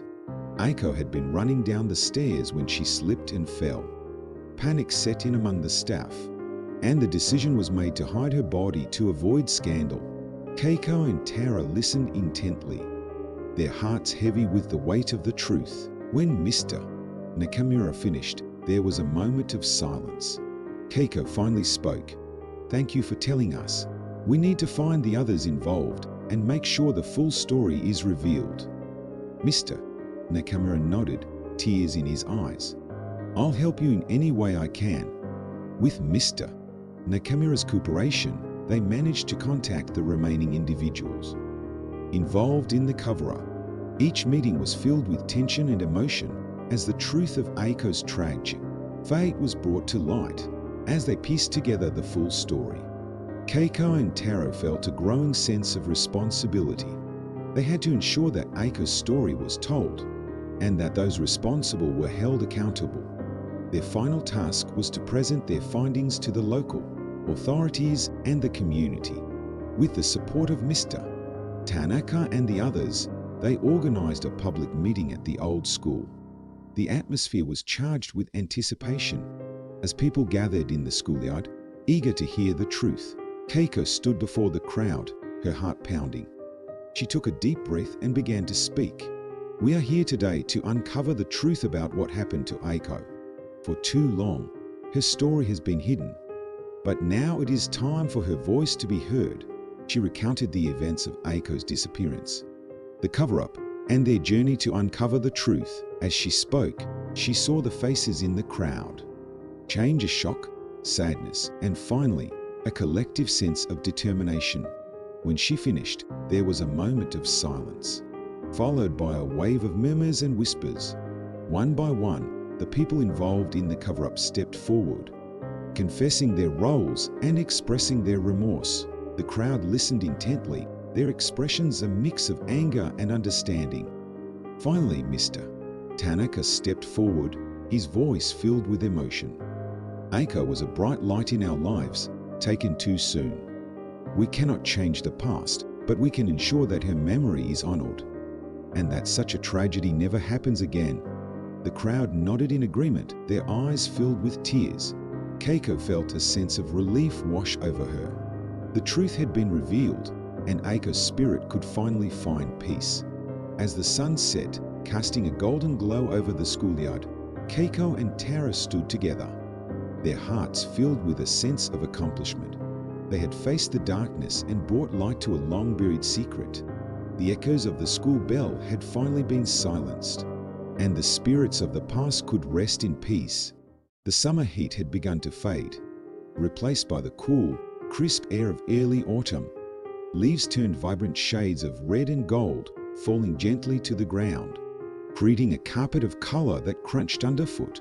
The sky was a pale, washed-out blue, with wisps of clouds stretching lazily across it. Keiko and Taro stood at the entrance of the old school once more, their resolve hardened by the revelations they had uncovered. The once oppressive atmosphere seemed lighter now, as if the truth they had brought to light had lifted some of the darkness that shrouded the building. However, they knew their task was far from over. Aiko's spirit still lingered, and they needed to understand why. Inside the school, the air was cool and still. The silence was broken only by the distant echo of their footsteps and the occasional creak of the old floorboards. Keiko and Tara made their way to the principal's office, where they had first encountered Aiko's spirit. They hoped to find more clues about the events that had transpired. As they entered the office, the faint scent of old paper and dust filled their nostrils. The room was exactly as they had left it, with the desk cluttered with papers and the shelves lined with books. Keiko approached the desk and began to sift through the papers once more. Taro stood by the window, his eyes scanning the school grounds outside. "Keiko," Taro called softly, "I think there's something buried here. Look at the way the grass is uneven." Keiko joined him at the window and saw what he meant. A patch of grass near the old playground was indeed uneven, as if something had been buried there recently. They decided to investigate. As they made their way to the playground, a sense of unease settled over them. The swings swayed gently in the breeze, and the rusted merry-go-round creaked softly.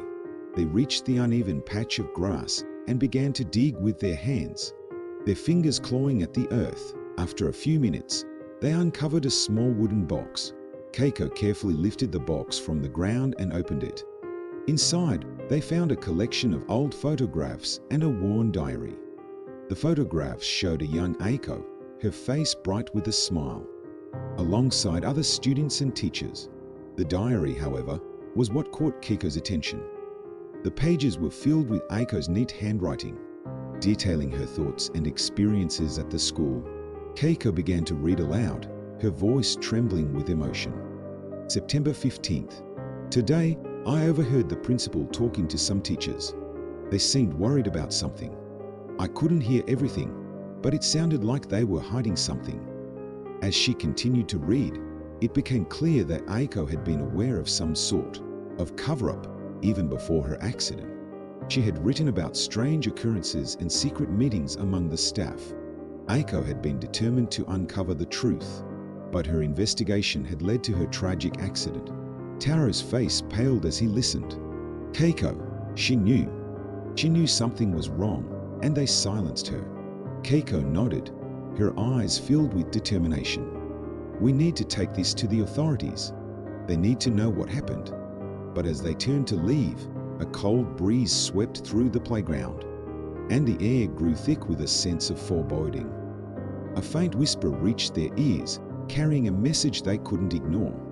Help me! They spun around, searching for the source of the voice, but saw nothing. The whisper came again, more insistent this time. Help me! Keiko and Taro exchanged a worried glance. It was clear that Aiko's spirit was still reaching out to them, desperate for closure. They decided to head to the local police station to share their findings. The station was a small, unassuming building with a handful of officers going about their duties. Keiko approached the front desk and explained their situation to the officer on duty. Showing him the diary and photographs, the officer listened intently, his expression growing more serious with each passing moment. We'll need to investigate this further, he said, his tone grave. Thank you for bringing this to our attention.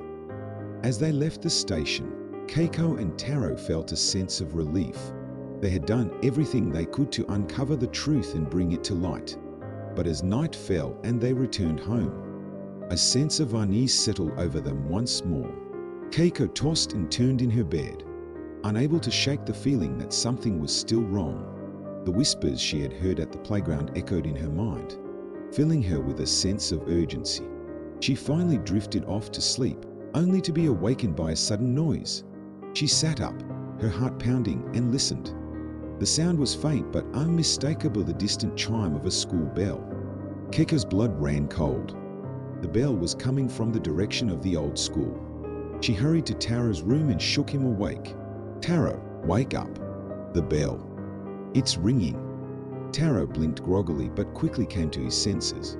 We need to go back, he said, his voice steady despite the fear in his eyes. They grabbed their flashlights and made their way to the school. In the dead of night, the building loomed ahead, its windows dark and silent. The bell had stopped, but the sense of foreboding remained. They entered the school, the beam of their flashlights cutting through the darkness. As they walked down the hall, the air grew colder and the silence became oppressive. They reached the principal's office once more and found the doors slightly ajar. Inside, the room was bathed in an eerie glow. Aiko's spirit stood by the desk, her eyes filled with a mix of sadness and gratitude. You came, she whispered, her voice barely audible. Keiko stepped forward, her heart itching for the young girl. We found your diary, Aiko. We know what happened. Aiko nodded, her expression softening. Thank you. But there's still one more thing you need to do. Keiko and Taro listened intently as Aiko explained. There is a hidden room beneath the school. That's where the truth lies. Aiko led them to the old stairwell at the back of the building, the same place where they had found her remains. But this time, she showed them a hidden door, concealed behind a loose panel. Keiko pushed the panel aside, revealing a narrow passage leading down into the darkness. They descended the stairs, their flashlights illuminating the way. The air grew damp and musty, and the walls were lined with cobwebs. At the bottom of the stairs, they found a small, dimly lit room. In the center of the room stood a large wooden chest. Aiko's spirit gestured toward the chest. Open it. Keiko and Taro hesitated for a moment, but then Keiko stepped forward and lifted the lid. Inside, they found stacks of old documents, each one detailing the events surrounding Aiko's death and the subsequent cover-up. The documents included signed confessions from the principal and teachers admitting to their roles in the tragedy. Keiko's hands trembled as she sifted through the papers. This is it. This is the proof we need. Aiko's spirit smiled, a sense of peace washing over her. Thank you. Now I can finally rest. With those words, Aiko's spirit began to fade. her form becoming translucent before disappearing entirely. Keiko and Tara stood in the dim light, a sense of relief and sadness filling the room. They had uncovered the truth and given Aiko the closure she needed. As they left the hidden room and made their way back to the surface, the oppressive atmosphere that had hung over the school seemed to lift, the air felt lighter, and the sense of foreboding was gone. Keiko and Tara returned home, the weight of their journey lifting from their shoulders. The next morning, they took the documents to the police station, ensuring that the truth would be known and justice would be served. As they walked away from the station, Keiko felt a sense of peace. They had done everything they could to honor Aiko's memory and bring light to the darkness that had shrouded the old school for so long. The echoes of the school bell had finally been silenced, and the spirits of the past could rest in peace. But deep down, Keiko knew that the journey had changed them both. They had faced the darkness and come out stronger, their bond as siblings fortified by the trials they had endured. As they walked home, the autumn leaves rustling around them, they knew that they would always carry a piece of Aiko's story with them, a reminder of the courage it took to uncover the truth and the importance of never letting it be forgotten. The chill of late autumn had set in, casting a somber mood over the town. The once vibrant leaves now lay in decaying piles along the streets, and a grey, overcast sky loomed above. Keiko and Tara walked the familiar path to the old school, their steps heavy with the weight of their mission. They were determined to ensure that the truth about Aiko's tragic fate was acknowledged by all, and that her spirit could finally rest in peace. As they approached the school, a sense of foreboding settled over them. The building stood as a silent sentinel of the past, its windows dark and its structure weathered. They had been here many times before, but today felt different. Today, they were not just uncovering the past, they were confronting it. The entrance hall was just as they remembered it, with the faint scent of decay hanging in the air. Their footsteps echoed through the empty corridors. As they made their way to the principal's office, where they had discovered Aiko's diary and the hidden documents, the room was dimly lit, the fading afternoon light casting long shadows across the floor. Keiko set the documents on the desk, arranging them neatly for the upcoming meeting with the authorities and the local community. They had organized a public meeting to reveal the truth about Aiko's death and the subsequent cover-up. As the minutes ticked by, people began to arrive. Mr. Tanaka, Yuki, and a few other former teachers who had been at the school during Aiko's time filed into the room, their faces a mixture of anticipation and apprehension. The local police officers who had been investigating the case were also present, their expressions stern but focused. Keiko took a deep breath and began to speak. "Thank you all for coming. We are here to finally bring light to a tragedy that has been hidden for too long. This is about giving Aiko the justice she deserves." She recounted the events they had uncovered, starting with Aiko's diary, entries and leading up to the discovery of the hidden room and the documents within. The room was silent, the weight of her words sinking in. Mr. Nakamura, the former principal, stood up, his voice trembling. "I am deeply sorry for my actions. I was afraid of the scandal, and I made a terrible decision. I hope you can find it in your hearts to forgive me." His confession was met with a mixture of anger and sadness. The community had been wronged, and the sense of betrayal was palpable. However, there was also a sense of relief that the truth was finally out. One of the police officers stepped forward, addressing the crowd. "We will ensure that those responsible are held accountable. This is not just about justice for Aiko, but about ensuring that something like this never happens again." As the meeting continued, Keiko and Taro felt a sense of closure begin to settle in. They had done everything they could to honor Aiko's memory and bring the truth to light. After the meeting, Keiko and Tara stayed behind, standing in the now empty office. The weight of their journey had taken its toll, but they felt a sense of peace knowing they had done the right thing. "Do you think Aiko can rest now?" Taro asked quietly, his eyes filled with a mix of hope and sadness. Keiko nodded, her heart heavy but resolute. I think she can. We did everything we could. As they turned to leave, a cold breeze swept through the room, and a familiar whisper filled the air. Thank you. Keiko and Taro froze, their eyes wide with surprise. The whisper was faint but unmistakable.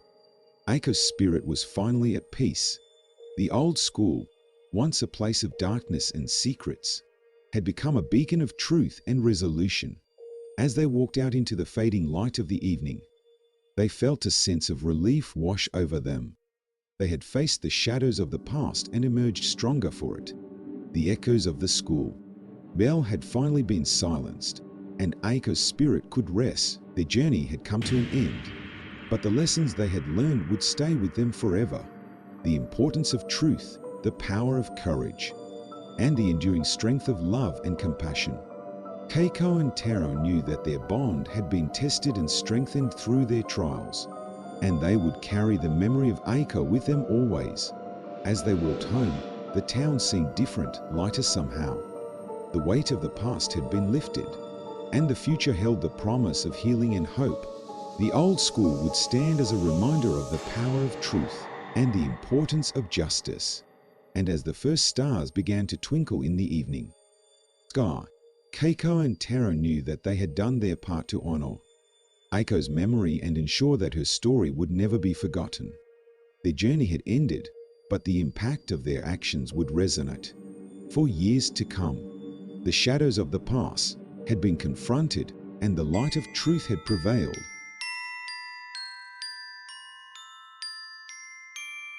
The Karagaka High School stood at the edge of a small, quiet town, its old, imposing structure a stark contrast to the modern buildings that had sprung up around it. The school was a relic of a bygone era, its red brick walls and tall, narrow windows whispering of history and secrets.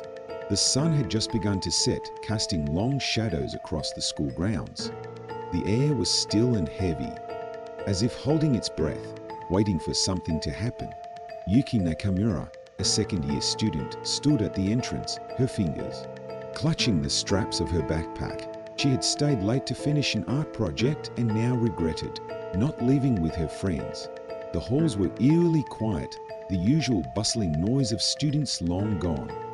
Yuki took a deep breath and stepped inside, her footsteps echoing loudly in the empty corridor. As she walked, she couldn't shake the feeling that she was being watched. She glanced over her shoulder, but the hallway was empty. Shaking her head, she continued on, determined to get to her locker and retrieve her things quickly. The fluorescent lights flickered above, casting an unnatural glow that made the shadows dance. Yuki's locker was at the far end of the hallway, near the old science lab that had been closed off for years. She had heard rumors about the lab, stories of strange noises and unexplained incidents, but she had never paid them much attention. Tonight, however, the darkness seemed to be pressing in, and the silence was oppressive. She reached her locker and fumbled with the combination lock, her hands trembling slightly.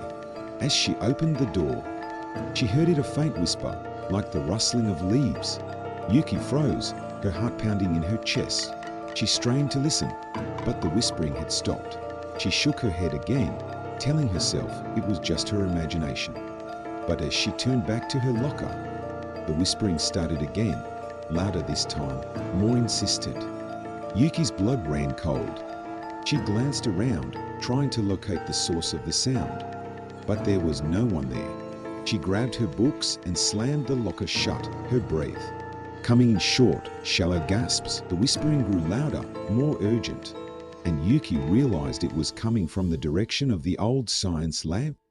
Against her better judgment, she found herself walking towards the lab, drawn by the mysterious voice.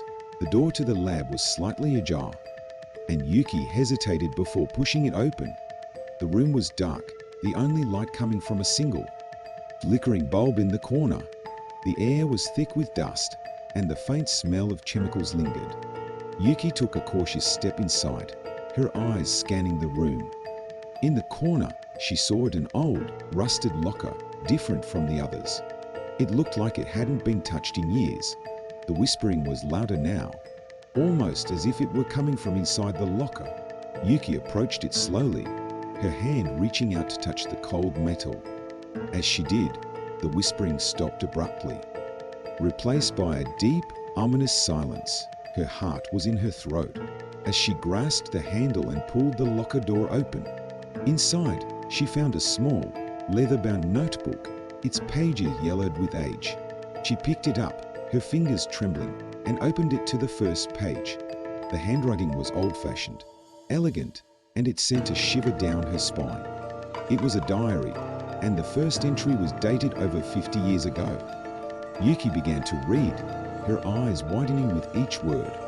The diary belonged to a girl named Eiko, a student at Ikaragaka High School in the 1960s. Eiko wrote about strange occurrences at the school, voices in the hallways, shadows that moved on their own, and the feeling of being watched. As Yuki read on, she realized that Eiko had experienced the same. Whispering that she had heard, the entries grew more disturbing, detailing Eiko's descent into fear and paranoia. She wrote about seeing figures in the darkness, about being unable to sleep because of the constant whispering. The final entry was the most chilling. Eiko wrote that she had discovered the source of the whispers. A spirit trapped in the old locker, desperate to be freed. She had tried to help it, but something had gone terribly wrong. The entry ended abruptly, the last words smeared and illegible. Yuki closed the diary, her hands shaking. She looked around the room, her fear mounting. What had happened to Eiko? Had she been able to free the spirit, or had she fallen victim to it? Yuki's mind raced with questions, but she had no answers. Suddenly, she heard a noise behind her, a soft, shuffling sound. She spun around, her heart pounding, but the room was empty. The whispering started again, louder than before, and Yuki realized with a jolt of terror that it was coming from the locker. She backed away, her breath coming in rapid gasps. She had to get out of there, but as she turned to leave, the door to the lab slammed shut with a deafening bang. Yuki was trapped. The whispering grew louder, filling the room, and she felt a cold hand brush against her arm. She screamed, but the sound was swallowed by the darkness. The last thing she saw before everything went black was the locker, its doors swinging open and a pair of glowing eyes staring out at her. When Yuki came to, she was lying on the floor of the lab, the diary still clutched in her hand. The room was silent, the whispering gone. She scrambled to her feet and ran to the door, yanking it open and fleeing down the hallway. She didn't stop running until she was outside, gasping for breath in the cool night air. Yuki knew she couldn't leave things as they were. She had to find out what had happened to Eiko and to the spirit trapped in the locker. But she also knew she couldn't do it alone. She would need help. She made a plan to return to the school the next day with her friends, and together they would uncover the truth. As she walked home, the diary clutched tightly in her hand. She couldn't shake the feeling that she was being watched. The whispering had stopped, but the fear lingered, gnawing at her. Yuki knew that whatever was in that locker was still there, waiting, and she was determined to find out why.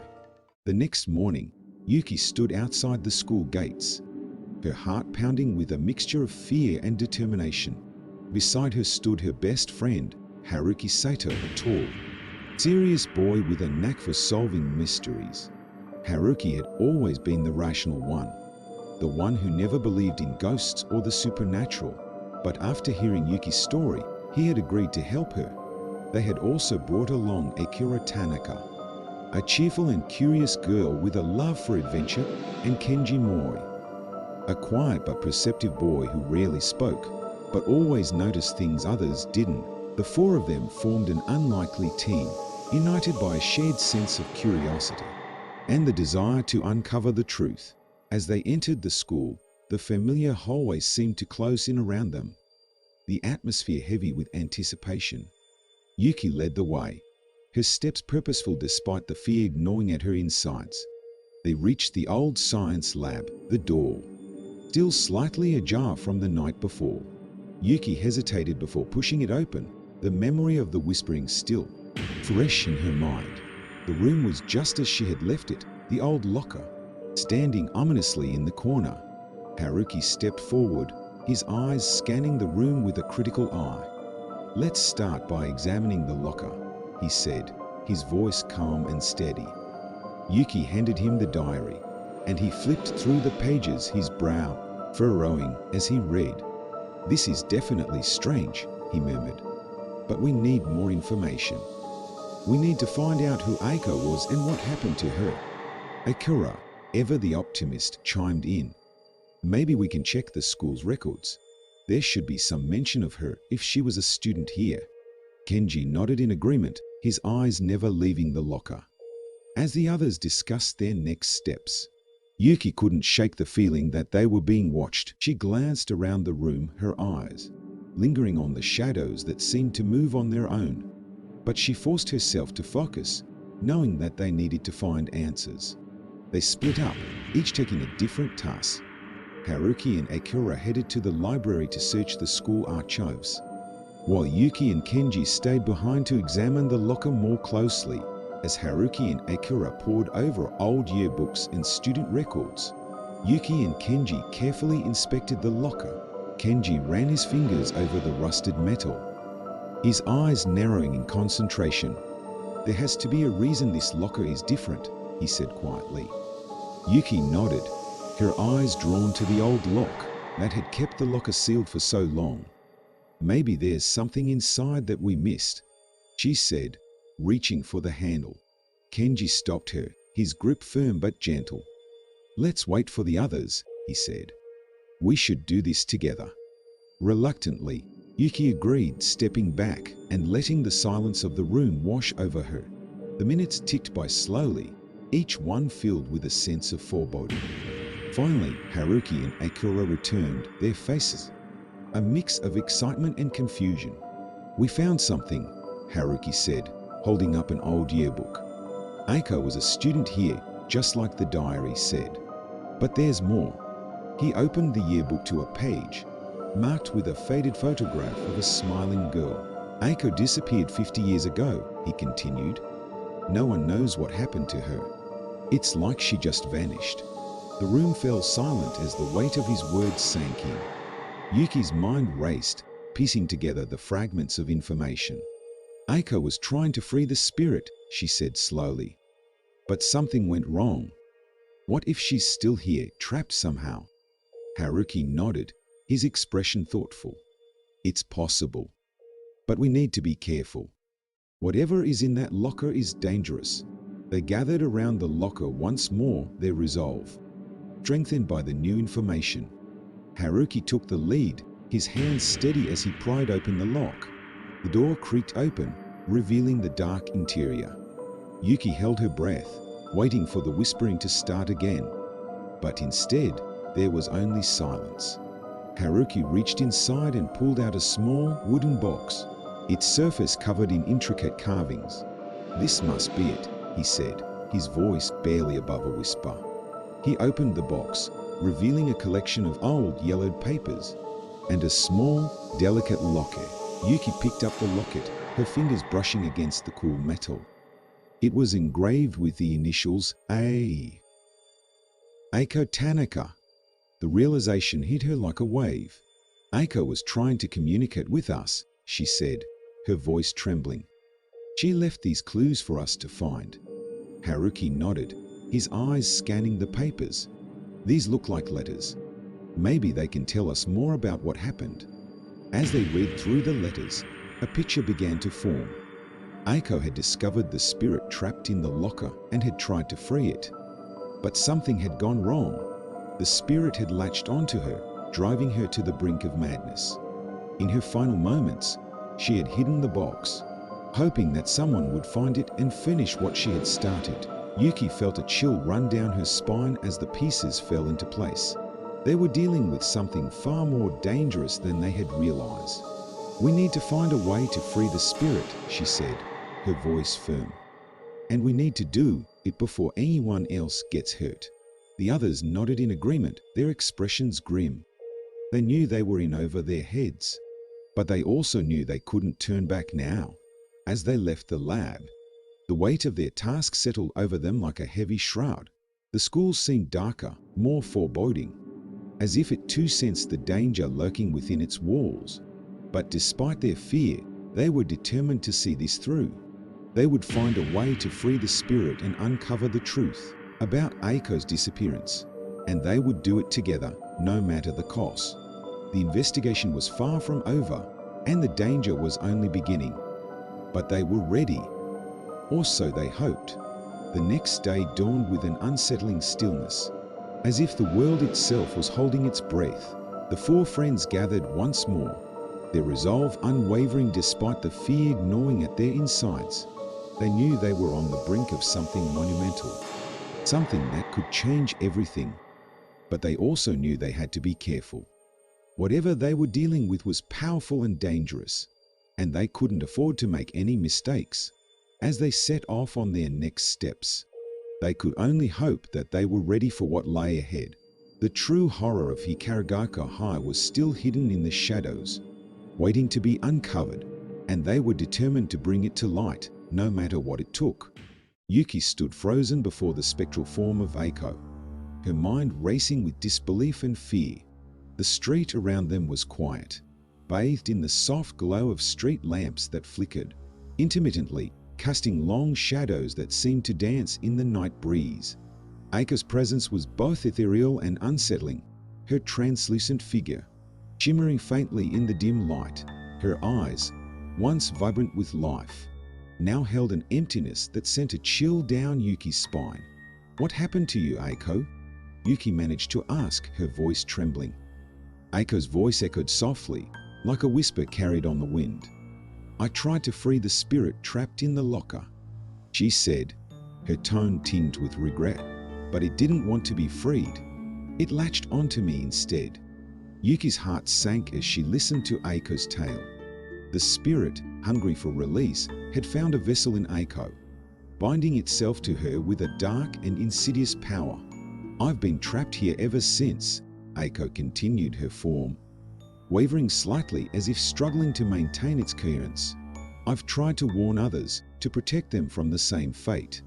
Yuki glanced around nervously, suddenly aware of how vulnerable they were standing alone in the deserted street. "What does the spirit want?" Yuki asked, her voice barely above a whisper.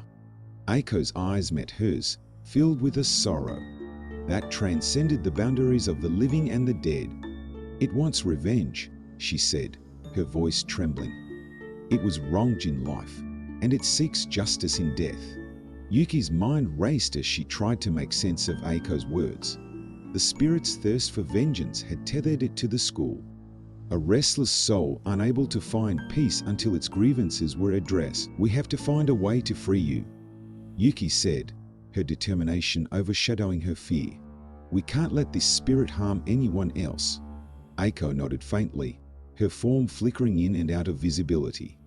"There's a ritual," she whispered, her voice fading. "A way to appease the spirit and release its hold." Yuki listened intently as Aiko described the ritual, a complex series of steps that would require courage and resolve. "We'll do it," Yuki promised, her voice steady despite the turmoil inside her. "We'll put an end to this." Aiko's form shimmered with gratitude, a faint smile crossing her lips before she began to fade into the night. "Be careful," she murmured, her voice barely audible. "The spirit is strong, and it will do anything to protect itself." With those final words, Aiko vanished, leaving Yuki alone in the silent street, her mind buzzing with the weight of their conversation. The next day, Yuki gathered her friends in the old science lab, the air heavy with anticipation and unease. They stood before the locker that had become the focal point of their fears and hopes, each of them steeling themselves for the task ahead. Haruki laid out the items they would need for the ritual: candles, herbs, and a small vial of blessed water. Akira had found ancient texts detailing similar rituals, providing guidance and warnings that added to the gravity of their undertaking. Kenji, ever observant, checked the surroundings for any signs of paranormal activity, his eyes scanning the room for shadows that moved on their own, or whispers carried on the wind. "We need to be precise," Haruki said, his voice steady, as he began to set up the ritual space. Every step must be followed exactly as Eiko described. Yuki nodded, her hands steady as she lit the candles one by one, their flickering flames casting dancing shadows on the walls.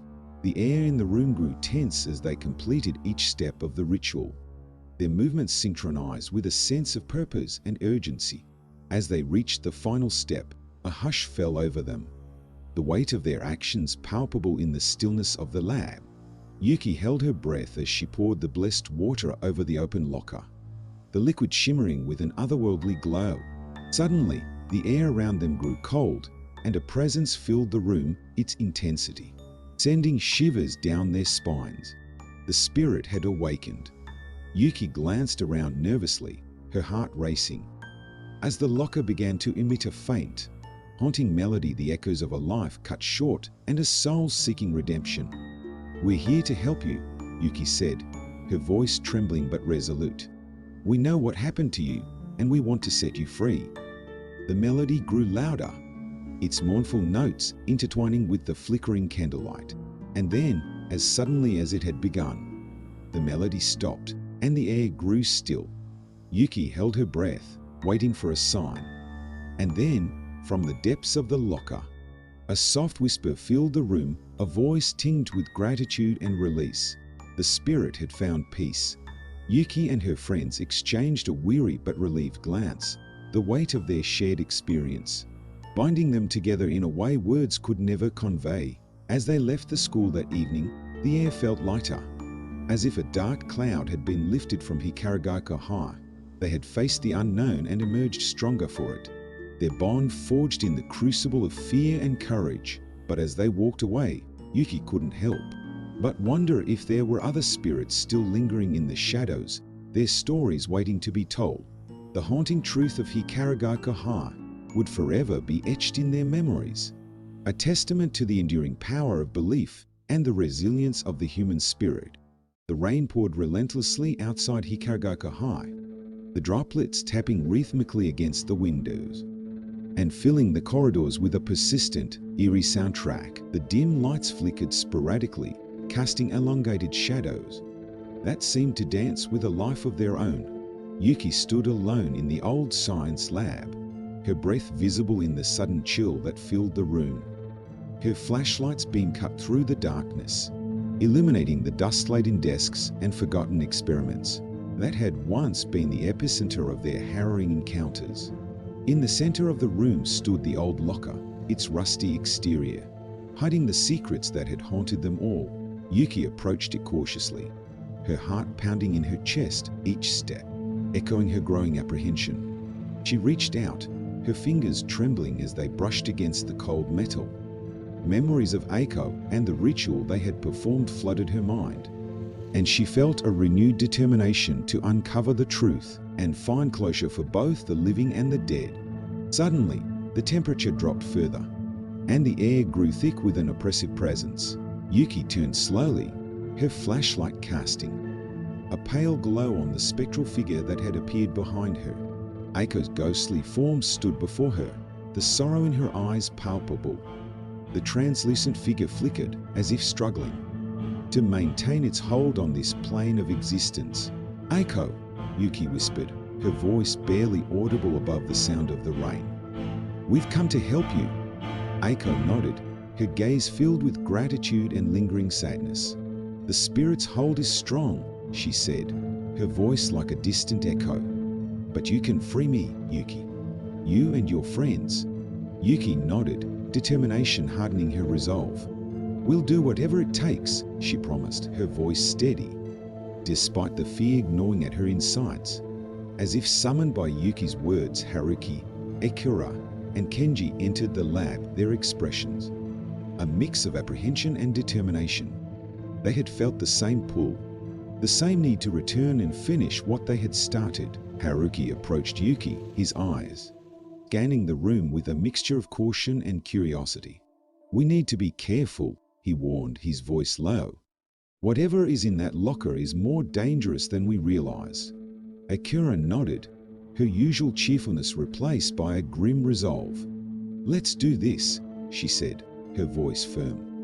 "For Eiko, Kenji, ever observant, moved to the locker, his eyes narrowing as he examined the intricate carvings that adorned its surface. "There are symbols here," he murmured. "Ritualistic. We need to understand them if we're going to break the spirit's hold." The four friends gathered around the locker, their combined knowledge and determination forging a bond that transcended their fear. Yuki produced the ritual book they had used before, its pages yellowed and brittle, filled with ancient incantations and instructions. As they began the ritual, the room grew colder, the lights flickering more violently. The presence in the room intensified, and the whispers that had haunted them before returned, growing louder and more insistent. Yuki read aloud from the book, her voice strong and clear despite the oppressive atmosphere. The others followed her lead, their voices joining in a harmonious chant that filled the room with a strange, otherworldly energy. The locker began to vibrate, the symbols glowing with an eerie light. The whispers turned into a cacophony of voices, pleading, demanding, and accusing. The air crackled with tension, and the temperature plummeted even further. Yuki felt a cold hand on her shoulder and turned to see Eiko standing beside her, her form more solid than before. "You're doing it," Eiko whispered, her eyes filled with hope. "You're breaking its hold." But the spirit fought back, its presence growing more violent. The locker door burst open, and a dark, swirling mist erupted from within, filling the room with a malevolent force that threatened to overwhelm them. Haruki, Akira, and Kenji continued their chants, their voices unwavering despite the fear that gripped them. Yuki focused on the book, her eyes scanning the ancient text for the final incantation that would banish the spirit once and for all. With a surge of determination, she found the words and began to recite them, her voice rising above the din of the spirit's rage. The mist swirled around them, growing darker and more intense.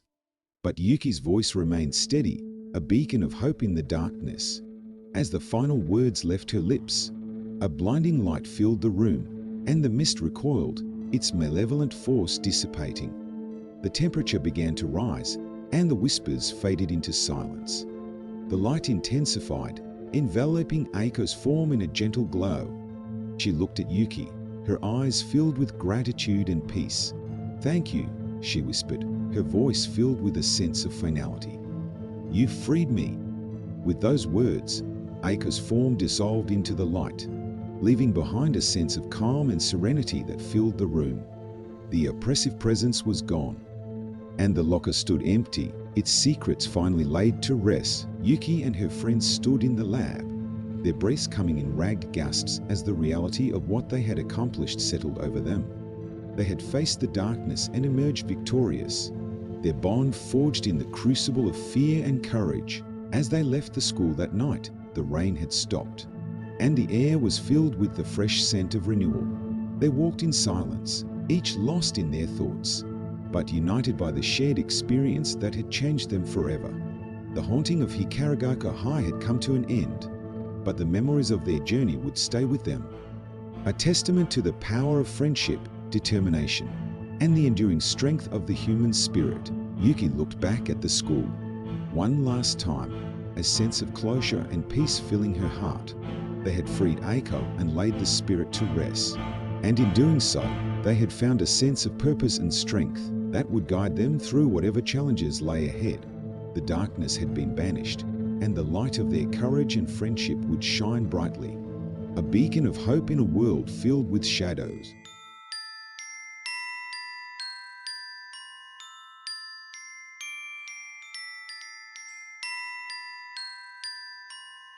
The old school building stood silently in the fading light of the evening, its weathered bricks and creaking wooden floors a testament to decades of history. The sun dipped below the horizon, casting long shadows that danced eerily along the deserted hallways. Inside, the air was thick with the smell of chalk, dust, and aged paper, remnants of countless lessons and stories etched into the very fabric of the school. A single flickering light illuminated the main corridor, creating a strobe effect that played tricks on the eyes.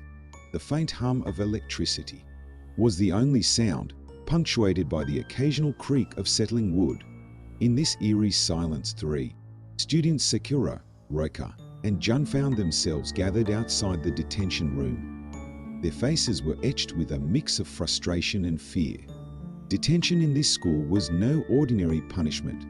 It was shrouded in mystery and whispers of ghostly encounters. Akira, the eldest and most pragmatic of the three, tried to mask his anxiety with a forced air of confidence. His short-cropped hair and determined gaze gave him an aura of leadership. But even he could not shake the feeling of unease that permeated the air. Reka, with her long, dark hair and wide, curious eyes, clung to her notebook as if it were a talisman. She had always been the inquisitive one, her love for stories and mysteries driving her to explore places others would avoid. Jun, the youngest and most sensitive, hovered close to Akira. His small frame and timid nature made him an easy target for bullies, but his friend's presence provided some comfort. As they stood before the door, an inexplicable chill ran down their spines. The room had been the site of numerous rumors. Students claimed to have seen shadows moving on their own, heard whispers in the dark, and even felt unseen hands brush against them. But what really happened in there remained a mystery, one that the three friends were about to uncover. The heavy wooden door creaked open, revealing a room lit by a single dim bulb. The desks were arranged in neat rows, but an aura of neglect hung over them. Dust motes floated lazily in the air, and the silence was oppressive. The three students stepped inside the door, closing behind them with an ominous thud. Akira led the way, his footsteps echoing unnervingly in the confined space.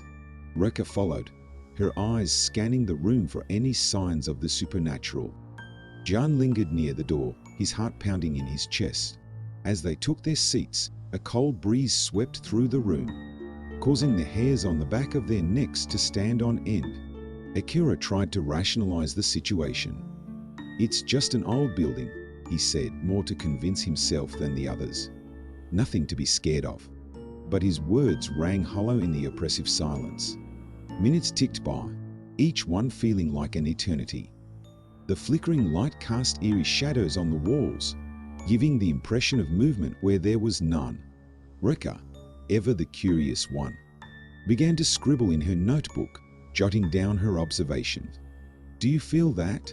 she whispered, her voice barely audible. "It's like the air is heavier."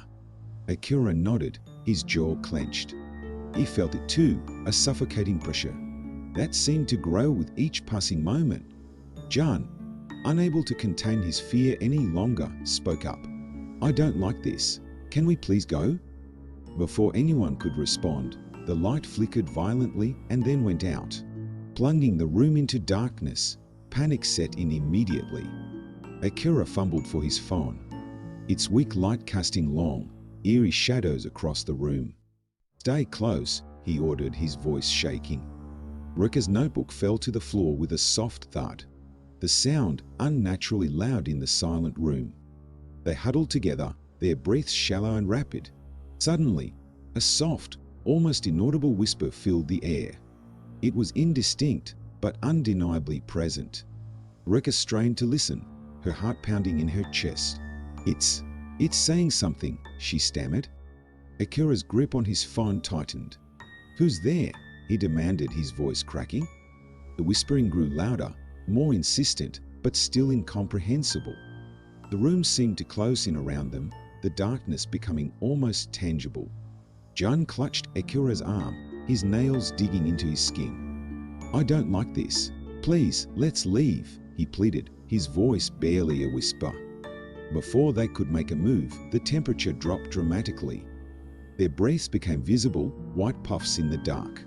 A sense of dread settled over them, as if they were being watched by unseen eyes. The whispering stopped abruptly, replaced by a deafening silence. Then, out of the darkness, a shadow moved. It was faint, barely perceptible, but it was there. Reka's eyes widened in terror. "Did you see that?" she gasped. Akira nodded, his face pale. "Let's get out of here," he said, his voice barely audible. They scrambled towards the door, their movements frantic and uncoordinated. but as they reached for the handle, it wouldn't budge. Panic set in. "We're trapped," Jun cried, his voice rising in pitch. Akira pounded on the door, his frustration and fear bubbling over. "Let us out," he shouted, his voice echoing in the dark. The shadow moved again, closer this time. Rekka backed away, her eyes never leaving the indistinct form. "Akira, do something," she begged, her voice trembling. Suddenly, the whispering resumed, louder and more insistent. It seemed to come from all around them, an eerie chorus that filled the room. Rekka covered her ears, trying to block out the sound. Akira continued to struggle with the door, his desperation growing. Come on," he muttered through gritted teeth. Just when it seemed all hope was lost, the door burst open, and they tumbled out into the hallway, gasping for breath. The lights in the corridor flickered back to life, casting an almost comforting glow. They lay on the floor, their hearts racing, trying to process what had just happened. Akira was the first to speak. "What the hell was that?" he asked, his voice shaky. Rekka shook her head, her face pale. "I don't know, but we need to find out," she said, her curiosity undiminished by the terror they had just experienced. Jun, still trembling, looked at his friends with wide eyes. "Are you crazy? We barely made it out alive." But Akira and Rekka were already on the same page. They knew they couldn't leave without understanding what they had encountered. As they picked themselves up and dusted off, they made a silent pact to uncover the truth behind the haunted detention room. Little did they know, the darkness that awaited them was far more sinister than they could have ever imagined. The sun had long set, and the moon cast an eerie glow over the school grounds. The shadows of the old cherry trees stretched like skeletal fingers across the courtyard. Akira, Rekka, and Jun stood outside the main building, the events of the previous night still fresh in their minds. "Are we really going back in there?" Jun asked, his voice tinged with apprehension. Rekka nodded, her determination unwavering. "We have to find out what's going on. There has to be a reason why that room is so different." Akira, ever the leader, took a deep breath. "Let's go. But this time, we're prepared." They had come armed with flashlights, a portable recorder, and a small notebook to document their findings. The hallway was eerily silent as they made their way to the detention room. The wooden floors creaked under their feet, and the air was thick with the scent of old paper and chalk dust. Akira pushed the door open, and they stepped inside. The room was exactly as they had left it, but there was an undeniable tension in the air. "Let's start with a quick sweep," Akira suggested. "Check for anything out of the ordinary." They moved methodically through the room, checking under desks and behind the blackboard. Rekka's flashlight beam caught something in the corner of the room, a small, dusty book. She picked it up carefully, blowing off the dust to reveal its title, Memories of the Past. "Look at this," she said, showing it to the others. "It looks like a journal." Akira flipped through the pages, his brow furrowing. "It's filled with notes and drawings. Some of them are really old." Jun peered over his shoulder. "What does it say?" Akira began to read aloud. "The shadows in this room are not just tricks of the light. They whisper secrets of the past and hold on to the pain of those who have suffered here." A chill ran down their spines as the words sank in. Rekka pointed to a sketch of a dark figure, its form barely distinguishable from the shadows around it. "Do you think this is what we saw last night?" Akira nodded slowly. "It could be. But why is it here?" Suddenly, the temperature in the room dropped, and their breaths became visible. The doors slammed shut, and the lights flickered, casting long, dancing shadows on the walls. Jun's eyes widened in fear. "It's happening again." The whispering began, soft at first but growing louder and more insistent. It was the same eerie chorus they had heard the night before. Akira tried to stay calm. "Everyone, stay close. We need to figure out where the voices are coming from." Rekka clutched the journal tightly, her eyes scanning the room. "There has to be something in here, some clue." As they moved towards the center of the room, the whispering intensified. almost as if it were guiding them. Akira's flashlight beam landed on the back wall, revealing a faint outline of a door they had not noticed before. "Look," he exclaimed. "There's something behind this wall." They approached cautiously, and Akira pushed against the wall. It gave way, revealing a hidden door. The whispering grew louder, almost urgent, as if urging them to enter. "Are we really doing this?" Jun asked, his voice trembling. Akira nodded. "We have to. There's something here that needs to be uncovered." They stepped through the door into a narrow, dark passageway. The air was musty, and the walls were lined with old, faded photographs and newspaper clippings. Rekka shone her flashlight on the pictures, revealing images of students from decades past. "These must be old class photos," she said, her voice echoing slightly in the confined space. As they moved deeper into the passage, they found more evidence of the school's dark history. Newspaper articles detailing tragic accidents, mysterious disappearances, and unexplained deaths filled the walls. Why would all of this be hidden away? Jun wondered aloud. Akira stopped in front of a particularly old and yellowed newspaper clipping. "Look at this one. Student found dead in detention room. It's from over 50 years ago." Rekka read the article over his shoulder. It says the student was found under mysterious circumstances, and the cause of death was never determined. The whispering grew louder, almost frantic, as if it were trying to tell them something. "We need to keep moving," Akira said, his voice firm. "There's more to this story." They continued down the passage until they reached another door. This one old and heavy with rusted hinges. Akira pushed it open, and they found themselves in a small, dimly lit room. The room was filled with old school records, dusty books, and more photographs.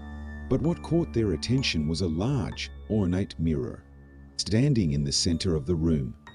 Its surface was covered in a thick layer of dust, but the frame was intricately carved with strange symbols. Rekka wiped the dust away, revealing a cracked and tarnished surface. "This mirror. It's so out of place here." As they looked into the mirror, their reflections seemed to waver and distort. The whispering grew louder, filling the room with a cacophony of voices. "There's something wrong with this mirror," Akira said, his voice barely audible over the din. Suddenly, the room grew colder, and the whispering turned into a low, menacing chant.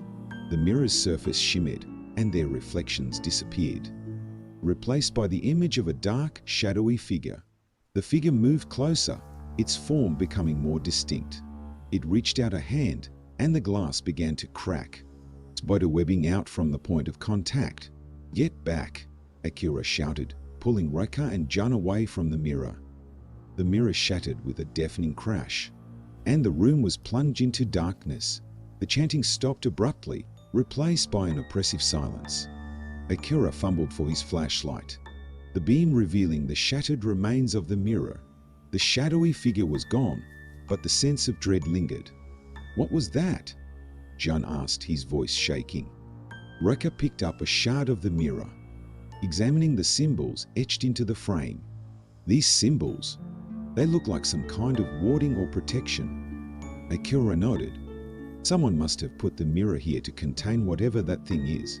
They gathered their courage and made their way back through the passage, the oppressive silence following them. As they stepped back into the detention room, the door to the passageway closed behind them with a final, echoing thud.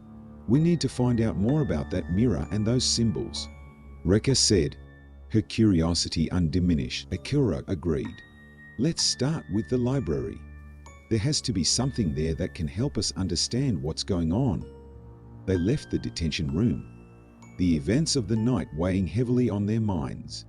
The school was silent, the corridors empty, but the sense of unease lingered. As they walked through the darkened halls, the moonlight casting eerie shadows, they knew their journey was far from over. The secrets of the detention room were only the beginning, and the darkness that awaited them was more sinister than they could have ever imagined. Little did they know, the echoes of the past were about to become very real, and the shadows that haunted the school were closing in. The library was dimly lit, the soft glow of ancient lamps, casting a warm, golden hue over the rows of bookshelves. Dust floated lazily in the air, illuminated by the occasional beam of moonlight that filtered through the tall windows. The silence was almost tangible, broken only by the faint rustling of pages, as Akira, Reka, and Jun searched for answers. "We need to find out what those symbols mean," Reka said, her voice a hushed whisper. "There has to be something in here that can help us." Akira nodded, his brow furrowed in concentration. As he scanned the spines of the books, "We should look for anything on folklore, old rituals, or protective charms." Jun, still shaken from their encounter, hesitated before speaking. "Do you really think we can find something that will help us understand whatever that thing was?" Reka's eyes were determined. "We have to try. We can't just leave it like this." Hours passed as they delved into the dusty tomes, their eyes growing tired and their fingers smudged with the dirt of forgotten knowledge. The library seemed to hold its breath, the weight of countless secrets pressing down on them. Finally, Akira's voice broke the silence. "Here, I found something." He held up a worn, leather-bound book, its pages yellowed with age. "The symbols of protection and their meanings," he read aloud. Reka leaned in, her eyes bright with anticipation. "That's exactly what we need. What does it say?" Akira flipped through the pages, his finger tracing the ancient script. "These symbols are used to ward off evil spirits and protect against malevolent forces. They were often inscribed on objects or places where such forces were believed to dwell." He paused, his eyes narrowing. "There's a section here on mirrors." Reka's heart skipped a beat. "Read it." Akira's voice grew steady as he continued. "Mirrors have long been believed to be portals to other realms, capable of trapping spirits and reflecting their true forms. The symbols carved into a mirror's frame are meant to seal it, preventing anything from crossing over." Jun shivered, the memory of the shadowy figure still fresh in his mind. "So that mirror was meant to trap whatever's haunting the detention room?" Akira nodded. "It seems like it. But something must have broken the seal, allowing that thing to escape." Reka's mind raced. "We need to find out what happened. Maybe there's more to this story than we know." They continued their search, piecing together the fragments of the school's dark history. As the night wore on, the library seemed to grow colder, the air thick with anticipation. Reka found an old journal, its cover adorned with the same symbols they had seen in the detention room. "This could be it," she said, her voice barely a whisper. The journal belonged to a former student, detailing his experiences with the supernatural occurrences at the school. His entries grew more frantic as he described seeing shadows move on their own, hearing whispers in the dark, and feeling an overwhelming sense of dread. The final entry sent chills down their spines. "I can no longer deny it. The mirror holds a darkness that seeks to escape. I fear the seal is weakening. If it breaks, I do not know what horrors will be unleashed." The room seemed to close in around them as the weight of the revelation settled in. "We need to reseal the mirror," Akira said, his voice firm. "It's the only way to stop whatever that thing is." Reka nodded, her determination unwavering. "But how do we do that? We don't even know what broke the seal in the first place." Jun's eyes widened with realization. "Remember the old newspaper clipping?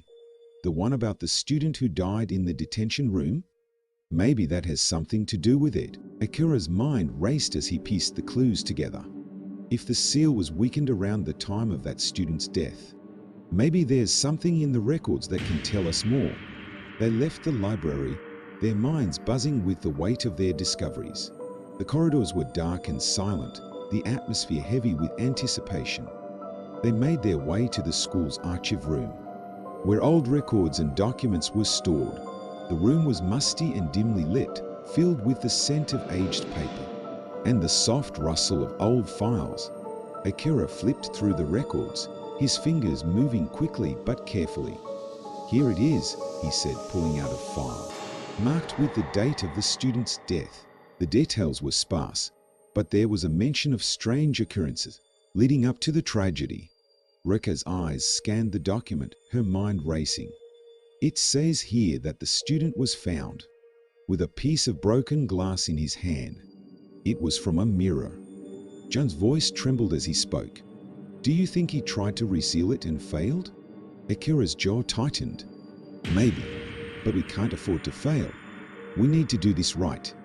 They gathered their courage and made their way back to the detention room, the sense of dread growing with each step. The room was just as they had left it, the shattered remains of the mirror lying on the floor. Rekka laid out the journal and the book of symbols, her eyes scanning the pages for the instructions they needed. We need to recreate the seal, she said, her voice steady. These symbols need to be inscribed on the mirror's frame, and we need to perform the ritual described here. Akira nodded, his determination unwavering. Let's do this.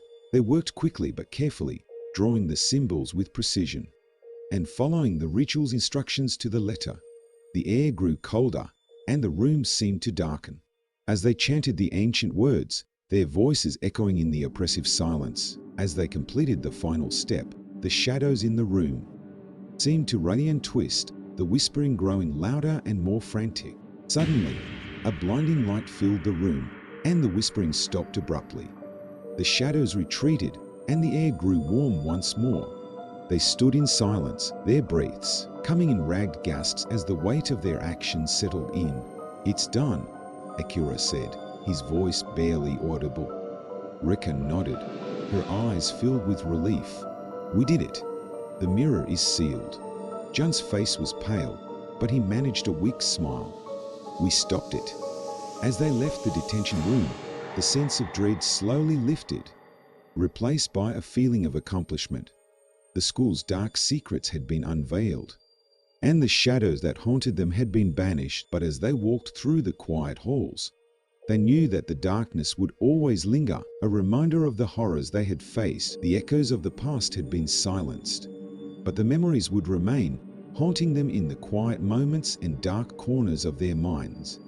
The night was still and silent as they stepped out into the cool air, the moon casting a soft glow over the school grounds. They had faced their fears and emerged victorious, but the journey had left its mark on them. As they walked away from the school, the shadows seemed to whisper their farewells, the darkness receding but never fully disappearing. The night was quiet, but the memories of the midnight classroom would linger, a haunting reminder of the darkness that dwelled in the shadows. And as they moved forward, they knew that the past would always be a part of them, shaping their futures and haunting their dreams. The dawn's light crept into the room, casting a pale glow over the remnants of their nocturnal battle. The school grounds were eerily quiet, a stark contrast to the chaos and terror that had filled the night. Akira, Rekka, and Jun sat in the school courtyard, their faces etched with exhaustion and relief. The events of the previous night weighed heavily on their minds, the shadows of their experiences lingering like a dark cloud. We did it, Rekka said softly, her voice barely above a whisper. We sealed the mirror. Akira nodded, his eyes reflecting the strain and determination of their ordeal. But we still need to understand why this happened in the first place. There must be something more to this story. Jun, though still visibly shaken, found his voice. Do you think there could be more to discover? In the school records, something we missed? Rekka's eyes lit up with the familiar spark of curiosity. We have to go back. There has to be something we overlooked. With renewed determination, they made their way back to the archive room. The morning light filtered through the windows, casting long, thin beams that seemed to pierce the gloom of the school. The archive room was as they had left it, a silent repository of the school's forgotten past. They began to sift through the documents once more, their movements methodical and purposeful.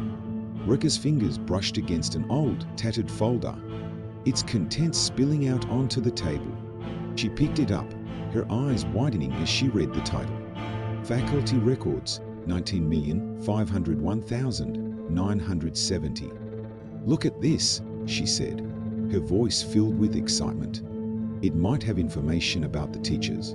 Who were here when all of this started? They pored over the documents, their eyes scanning the pages for any clue that might shed light on the dark history of the detention room. Akira's eyes narrowed as he came across a name that seemed to resonate with him. Yamada Takashi. He was the headmaster during that period.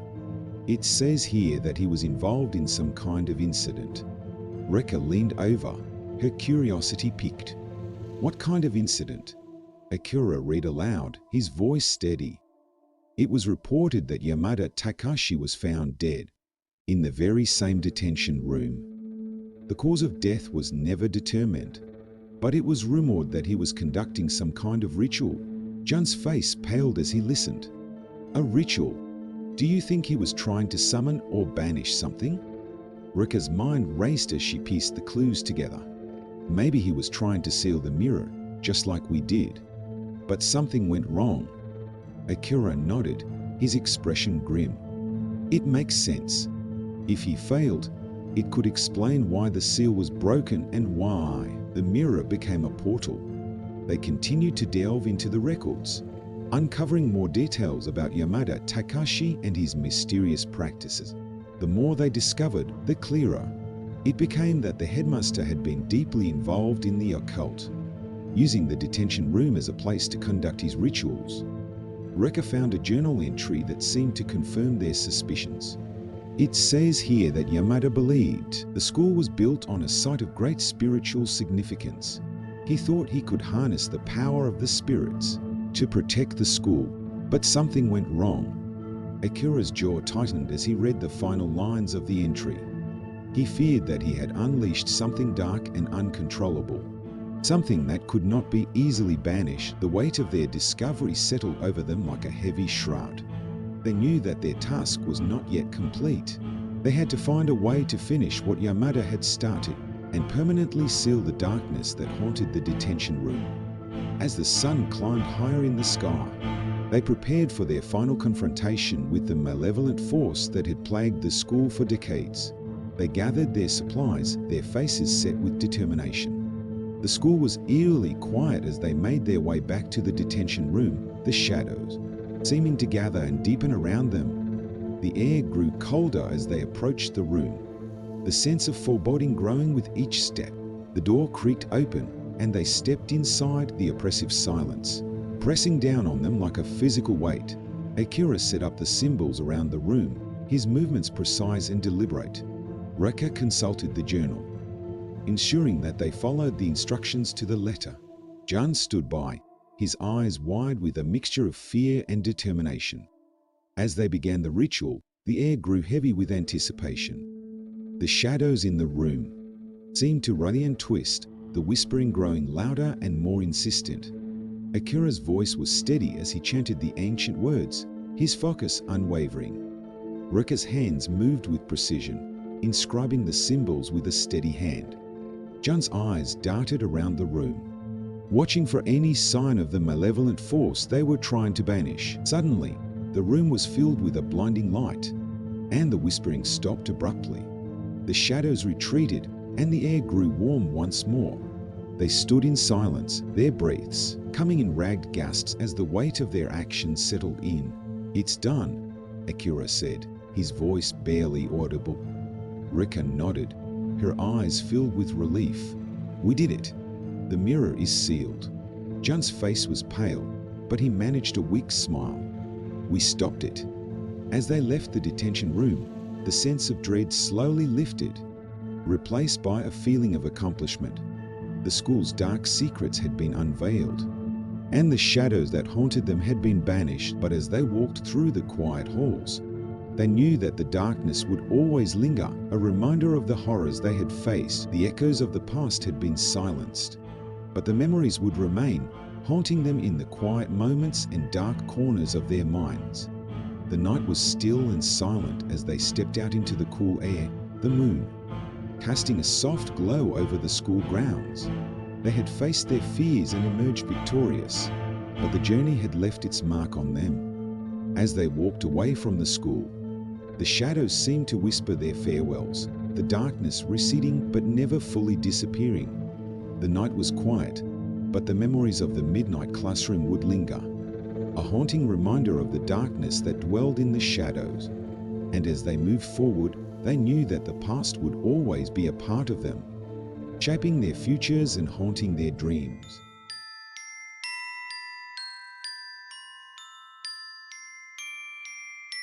The school stood at the edge of a small village, its ancient wooden structure blending seamlessly with the surrounding forest. Tall trees cast long shadows that danced on the cracked, weathered walls as the wind whispered through the leaves.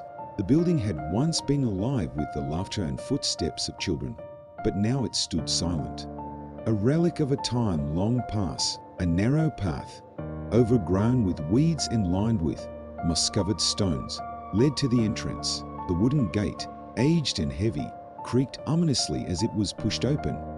Inside, the air was thick with the scent of damp wood and decay, a stark contrast to the crisp, fresh air outside.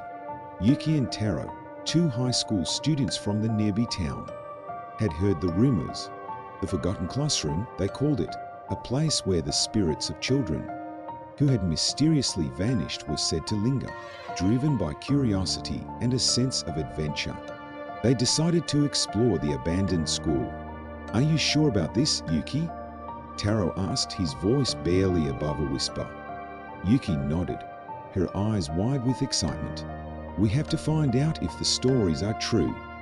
Besides, it's just an old building. What's the worst that could happen?" They stepped inside, their footsteps echoing in the hollow corridors. The interior was eerily preserved, as if time had stopped the day the school closed. Desks were neatly arranged in rows. Books lay open on tables, and a faint outline of chalk still marked the blackboard. They walked through the main hall, their flashlight beams cutting through the darkness.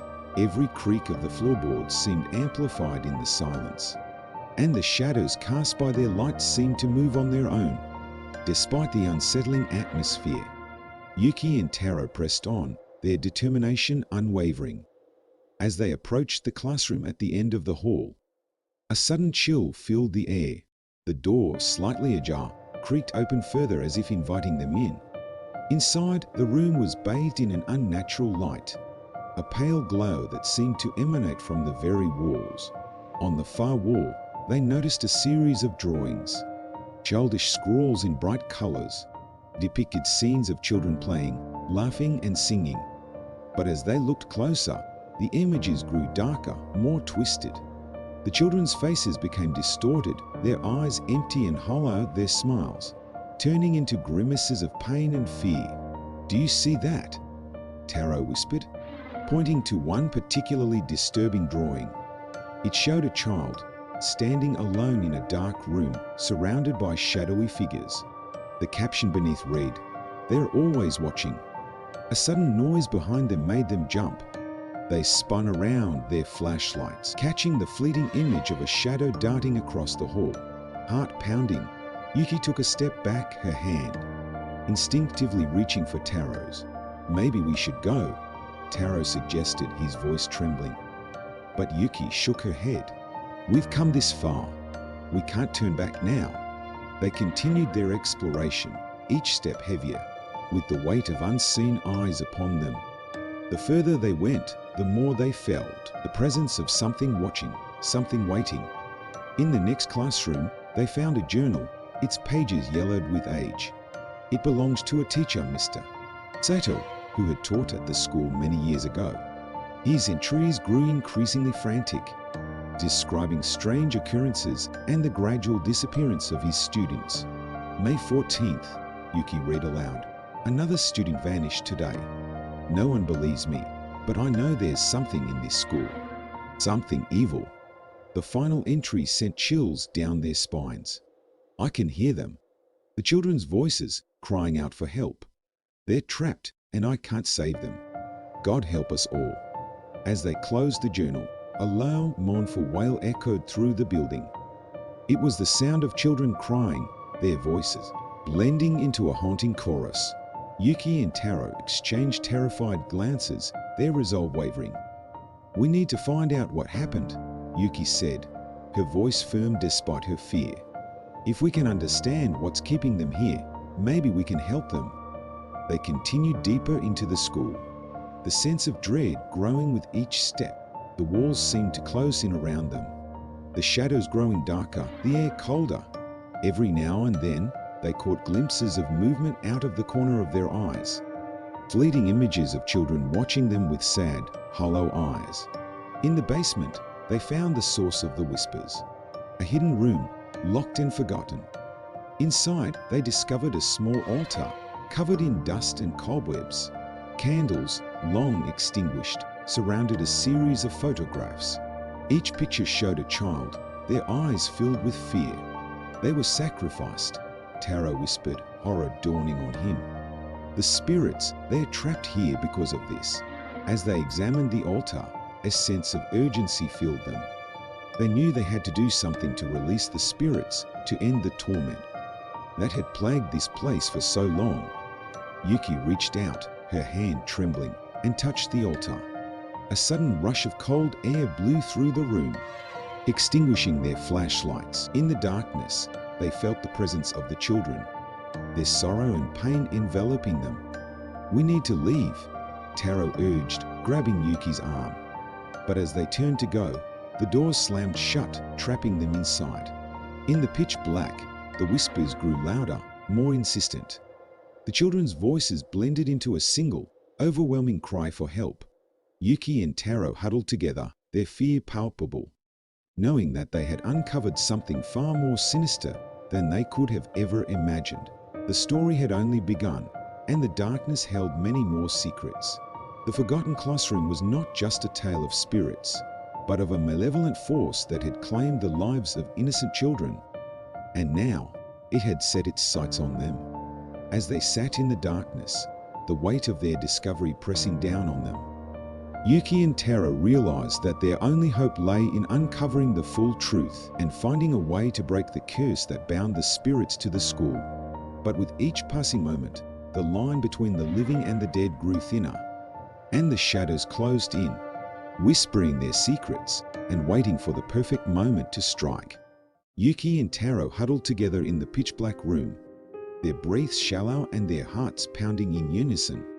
The air around them felt heavy, almost suffocating, as if the very walls were closing in. The children's whispers grew louder, a chorus of sorrow and desperation that seemed to come from all directions at once. Yuki's hand trembled as she fumbled for the flashlight, managing to switch it back on. The dim beam cut through the darkness, revealing the altar and the photographs once more. "We need to find a way out," Taro said, his voice a strained whisper. "We can't stay here." Yuki nodded, her eyes darting around the room. "There must be another door, another exit. Let's look." They moved cautiously, the flashlight illuminating the room's corners and walls. Behind the altar, they discovered an old wooden door, its surface covered in dust and cobwebs. Taro pushed it open, and they found themselves in a narrow, stone passageway. The air here was even colder, and the walls were lined with old, faded photographs of children. Each child's face bore the same expression of fear and sadness that they had seen in the drawings. "This must be where they kept them," Yuki whispered, her voice trembling. Taro nodded, his eyes wide with horror. "We have to keep moving. There must be a way out." As they ventured deeper into the passageway, the whispers followed them, growing more insistent, more desperate. The corridor seemed to stretch on endlessly, and with each step, they felt the weight of the children's sorrow pressing down on them. Suddenly, they heard a door slam behind them. They spun around, the flashlight beam shaking as they tried to see what had caused the noise. A shadowy figure stood at the far end of the corridor, its form indistinct but undeniably menacing. "Run!" Yuki shouted, grabbing Taro's hand and pulling him forward. They sprinted down the passageway, their footsteps echoing in the confined space. The whispers turned into screams, a cacophony of voices that filled their ears and made it hard to think. At last, they reached another door. They burst through it, finding themselves in what appeared to be an old, abandoned classroom. Desks were overturned, papers strewn across the floor. and the blackboard was covered in frenzied scribbles. Yuki slammed the door shut behind them, leaning against it to catch her breath. Taro paced the room, his eyes darting around as he tried to make sense of their surroundings. "What is this place?" he muttered, his voice shaky. "It looks like a classroom, but why would it be here, hidden away like this?" Yuki shook her head, her mind racing. "I don't know, but we need to find out. Maybe there's something here that can help us understand what's happening." They began to search the room, sifting through the papers and examining the blackboard. The scribbles were nonsensical, a jumble of words and symbols that made no sense. But among the chairs, they found a diary. Its cover worn and pages yellowed with age. It belonged to a student named Haruto, who had attended the school many years ago. Yuki opened the diary, her hands shaking as she began to read. September 3rd. The new teacher is strange. He always watches us with those cold eyes. We don't feel safe around him. As she flipped through the pages, the entries grew darker, more disturbing. October 15th. Another student disappeared today. No one knows where they went, but I think the teacher is involved. He has a room in the basement. I've seen him go down there late at night. November 10th. I hear them at night, the voices of the children who are gone. They're crying for help, but no one can hear them. I'm scared. I think I'm next. The final entry was written in a frantic, almost illegible scrawl. November 20th. He's coming for me. I can hear him outside my room. If anyone finds this, please help us. We're trapped. We can't escape. Yuki closed the diary, her heart pounding. This is it. This is what happened. The teacher was behind the disappearances. He trapped the children here. Taro's face was pale, his eyes wide with fear. But why? What did he want with them? I don't know, Yuki said, her voice trembling. But we need to find out. If we can understand what he did, maybe we can find a way to free the spirits and escape. As they stood in the abandoned classroom, the whispers returned, softer now, almost pleading.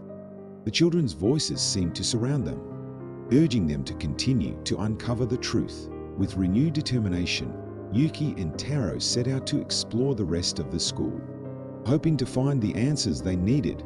The next room they entered was a small office, cluttered with papers and books. A desk stood against one wall, its drawers half open and filled with old documents. As they searched through the papers, they found a series of letters written by the teacher, Sato. The letters were addressed to an unknown recipient and detailed his increasingly erratic behavior. June 5th. I have discovered a way to harness the power of the spirits. The children are the key. Their innocence makes them susceptible to my influence. August 12th. The ritual is almost complete. I can feel the power growing stronger. Soon, I will have control over the spirits and they will do my bidding. October 30th. The children are restless. They resist, but they cannot escape. I have bound them to this place, and their spirits will serve me for eternity. The final letter was dated just a few days before the school closed. November 18th. They are becoming more powerful. I must be careful. If they break free, they will destroy everything. I cannot let that happen. Yuki and Taro exchange horrified glances. This is it, Taro said, his voice barely above a whisper. This is why the children are trapped here. He performed some kind of ritual, and their spirits are bound to the school. Yuki nodded, her mind racing. We need to find a way to break the ritual. If we can disrupt whatever he did, maybe we can free the spirits and escape. They continued their search, moving from room to room, each one revealing more about the dark history of the school. In the library, they found old books on the occult, their pages filled with diagrams and incantations. In the science lab, they discovered strange symbols etched into the floor, remnants of the ritual Sato had performed. As they pieced together the fragments of the past, the whispers grew louder, more urgent. The children were guiding them, leading them to the heart of the mystery. Finally, they found themselves in front of a heavy iron door. At the end of a long corridor, the air was thick with tension, and the whispers had become a cacophony of voices urging them to open the door. With a deep breath, Yuki pushed it open, revealing a dark stone chamber. In the center of the room stood an altar, similar to the one they had found earlier, but larger and more elaborate. Candles surrounded it, their flames flickering in the cold, still air.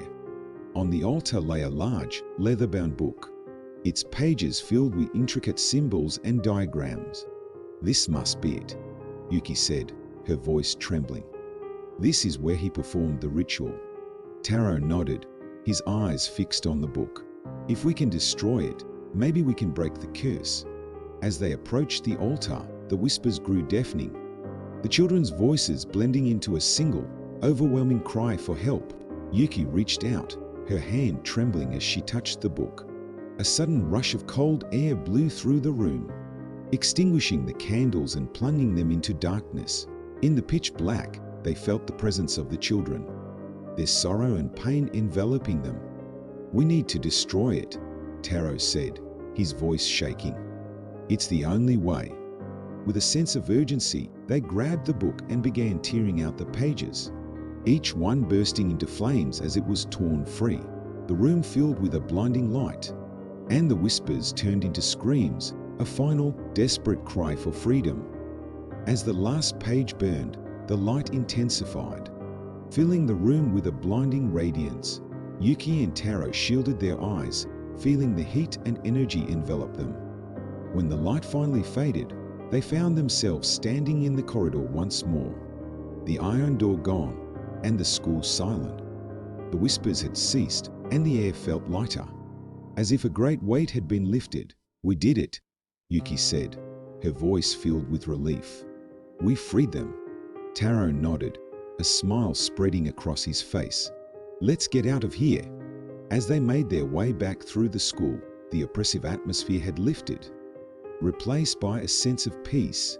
The spirits of the children had been freed, and the dark history of the school had finally been put to rest. When they stepped outside, the first rays of dawn were breaking through the trees, casting a warm, golden light over the building. Yuki and Taro exchanged a look of triumph, knowing that they had not only uncovered the truth, but had also brought peace to the restless spirits. As they walked away from the school, hand in hand, they knew that they would never forget the experience. The forgotten classroom had revealed its secrets, and in doing so had allowed the children to finally find peace. The morning light filtered through the trees, casting long shadows on the old school building. The air was crisp and cool, a stark contrast to the oppressive atmosphere they had experienced inside. Yuki and Taro stood in front of the school, their faces pale and their bodies trembling from the ordeal they had just endured. "We need to tell someone about this," Taro said, his voice shaking. "People need to know what happened here." Yuki nodded, her eyes still wide with fear. "But who would believe us? It sounds like something out of a horror movie." Taro took a deep breath, trying to steady himself. "We have the diary and the letters. They should be enough proof." They began walking back to the village, their footsteps heavy and their minds racing with the events of the night. The path was narrow and overgrown, the trees closing in around them. As they made their way through the forest, as they walked, they couldn't shake the feeling that they were being watched. Every rustle of leaves, every snap of a twig sent chills down their spines. They quickened their pace, eager to put as much distance between themselves and the school as possible.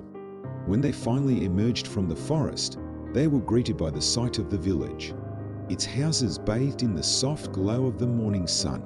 The familiar sounds of daily life, children playing, dogs barking, and the distant hum of traffic brought a sense of normalcy. But the memory of the night's horrors lingered. They went straight to the village elder, an old man named Mr. Tanaka, who had lived in the village his entire life and knew its history better than anyone. Mr. Tanaka listened intently as they recounted their experience, his expression growing more grave with each passing moment. When they finished, he sat in silence for a long time, his eyes distant as if he were lost in thought. "I always suspected there was something strange about that school," he finally said, his voice low and filled with sorrow. "But I never imagined it was this terrible." He stood up, his old frame creaking with the effort. "We need to gather the village council. This cannot be ignored." The council convened later that day, a group of elders and respected villagers who made decisions for the community. Yuki and Taro presented the diary and letters, and as the council members read through the evidence, a heavy silence settled over the room. "This is unbelievable," one of the elders said, shaking his head. "How could something like this have happened without anyone knowing?" "It was a different time, Mr. Tanaka replied. "People were more trusting, and no one suspected that a teacher could be capable of such evil."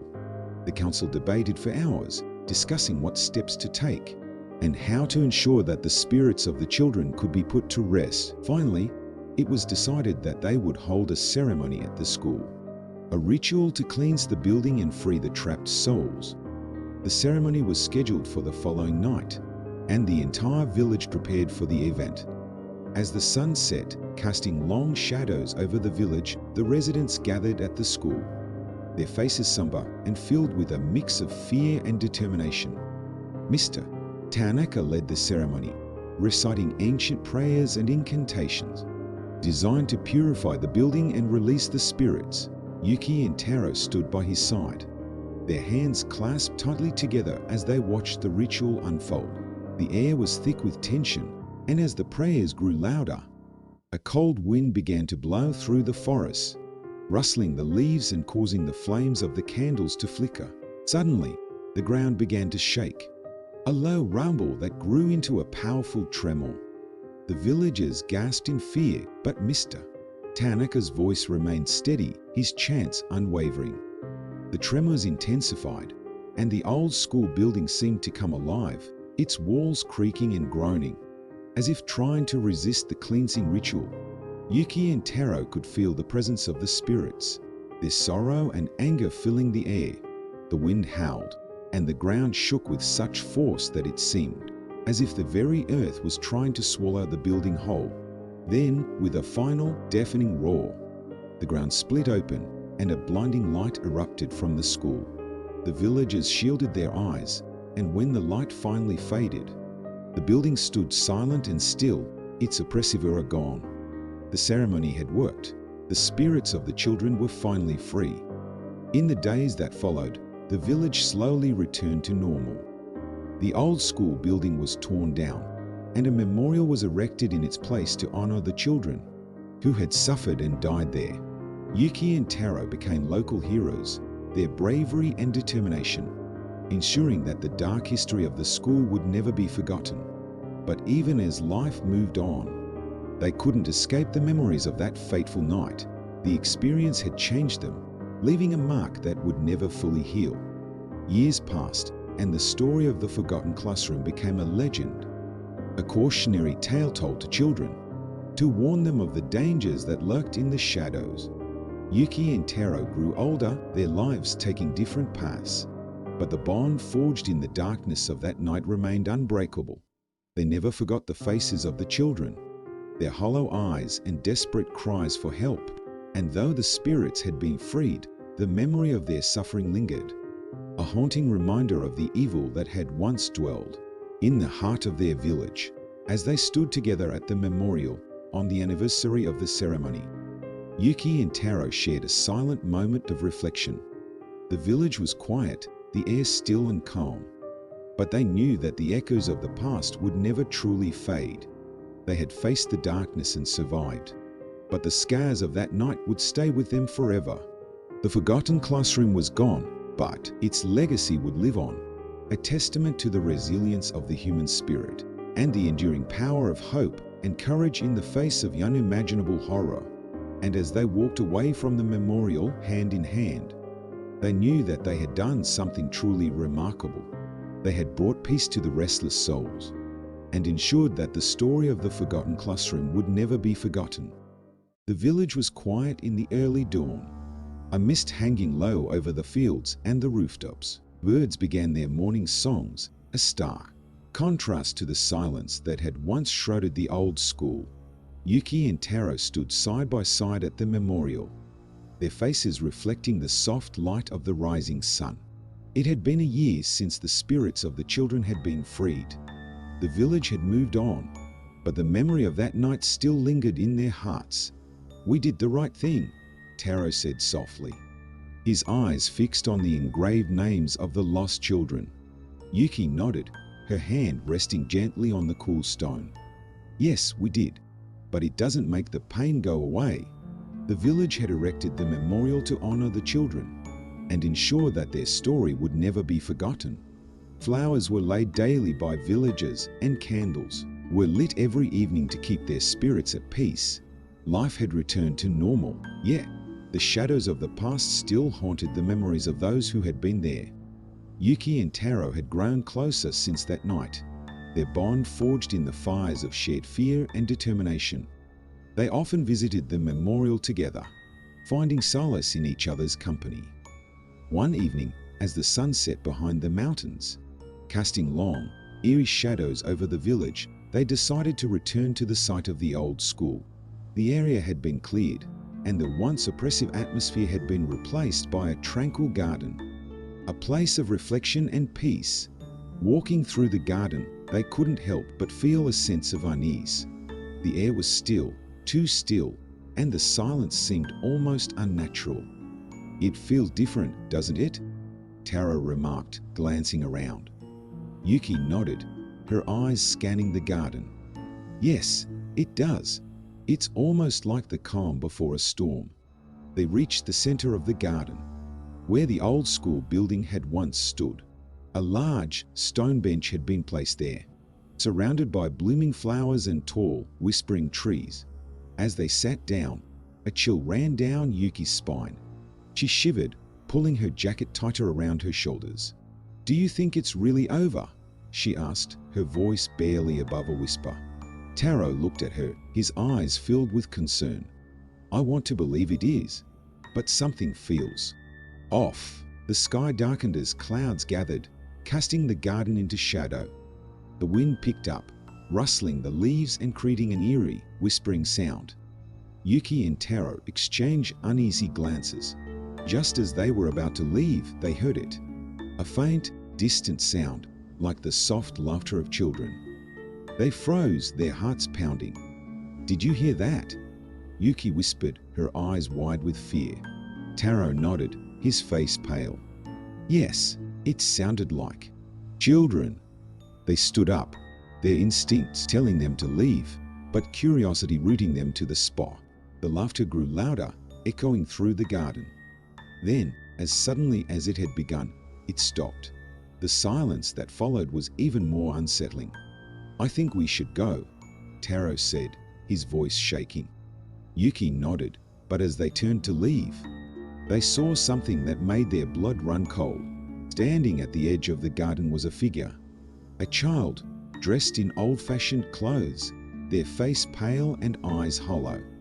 The figure didn't move, just stood there, watching them. "We need to go now," Yuki said urgently, grabbing Taro's arm. They hurried out of the garden, their hearts pounding and their breaths coming in ragged gasps. When they reached the village, they didn't stop until they were back at Yuki's house. The safety of the familiar walls a welcome relief. "What was that?" Taro asked, his voice filled with fear and confusion. "I don't know," Yuki replied, her hands trembling. "But it felt wrong, like we disturbed something." They sat in silence, the weight of their experience pressing down on them. The village had believed that the spirits had been freed, that the darkness had been vanquished, but now Yuki and Taro weren't so sure. Over the next few days, they couldn't shake the feeling that they were being watched. Every shadow seemed to move, every whisper of the wind carried the faint sound of children's laughter. The feeling of unease grew stronger, and they decided to speak with Mr. Tanaka. The village elder listened to their story with a grave expression. When they finished, he sighed heavily, his eyes filled with a sorrow that spoke of years of hidden knowledge. "I was afraid of this," he said quietly. The ritual we performed was meant to free the spirits. But sometimes, when a place has seen so much pain and suffering, the darkness can linger. What can we do? Taro asked, his voice tinged with desperation. Mr. Tanaka shook his head. I'm not sure, but we must be cautious. The spirits may be free, but the echoes of their pain can still haunt us. Yuki and Taro left the elder's house feeling more uncertain than ever. That night, Yuki couldn't sleep. She tossed and turned, her mind filled with the image of the child in the garden. Just as she was about to drift off, she heard a sound that made her blood run cold. A soft, whispering voice calling her name. Yuki, Yuki. She sat up, her heart pounding. The room was dark, but she could feel a presence, something cold and malevolent. She reached for the light, but before she could switch it on, the voice spoke again. Help us, Yuki. Tears filled her eyes as she whispered, What do you want from me? The presence seemed to press closer, the air growing colder. Find the truth. Free us. The voice faded, and the cold presence lifted. Yuki sat in the darkness, her heart racing and her mind whirling with fear and confusion. The next morning, she told Taro what had happened. We need to find out what really happened, she said, her voice filled with determination. There must be more to this story. Taro nodded, his eyes serious. You're right. We can't let this go. We need to uncover the truth. They decided to investigate the history of the school, hoping to find some clue that would help them understand the lingering darkness. They spent days poring over old records, talking to villagers and searching for any information that might shed light on the mystery. What they discovered was even more horrifying than they had imagined. The school had a long history of strange occurrences and unexplained disappearances dating back decades. Teachers and students had reported seeing shadowy figures, hearing voices, and feeling an oppressive presence. Many had left the school, unable to endure the fear and unease. But the worst was yet to come. They found a journal hidden in the village archives, written by the principal of the school many years ago. The entries were filled with accounts of the strange events and the increasing desperation of the staff and students. The final entry was dated the day before the school closed, November 19th. We cannot stay here any longer. The darkness is growing stronger. The children are terrified, and I fear for their safety. We must leave, but I don't know if we can escape its reach. As they read the journal, Yuki and Taro felt a growing sense of dread. The principal's words confirmed their worst fears. The darkness that had plagued the school was not just the result of Mr. Sato's ritual. It was something older, something more malevolent. They realized that they had only scratched the surface of the true horror that lay beneath the school's history. Determined to put an end to the darkness once and for all, they returned to the garden, this time armed with the knowledge they had gained. They stood in the center of the garden, the wind rustling the leaves around them. Yuki took a deep breath, her voice steady as she spoke. We know what you are. We know what you did, and we are here to end it. The air grew colder, and the shadows seemed to close in around them. But Yuki and Taro stood their ground, their resolve unshaken. As they began to recite the ancient prayers they had learned from Mr. Tanaka, the ground beneath them trembled. The wind howled, and the garden seemed to come alive, the trees bending and swaying as if in agony. But they continued, their voices strong and unwavering. The shadows thickened, and the air grew so cold that their breaths came out in visible puffs, but they didn't stop. With a final, defiant shout, they finished the ritual. The ground shook violently, and a blinding light erupted from the garden. Yuki and Taro shielded their eyes, the light so intense that it seemed to pierce through their very souls. When the light finally faded, they found themselves standing in the garden, the air still and the shadows gone. The oppressive presence had lifted, replaced by a sense of peace and calm. They knew that the darkness had been vanquished, the lingering evil finally defeated. The spirits of the children could now rest in peace, their suffering ended. As they walked back to the village, the first rays of dawn broke through the clouds, casting a warm, golden light over the garden. Yuki and Taro knew that they had done something truly remarkable. They had faced the darkness and emerged victorious, bringing peace to the restless souls, and ensuring that the story of the forgotten classroom would never be forgotten. And as they stood together at the memorial, hand in hand, they knew that they had done something truly extraordinary. They had brought an end to the darkness and ensured that the story of the forgotten classroom would be remembered as a testament to the resilience of the human spirit and the enduring power of hope and courage in the face of unimaginable horror. The story of the forgotten classroom had come to an end, but its legacy would live on, a reminder of the strength and courage that lies within us all.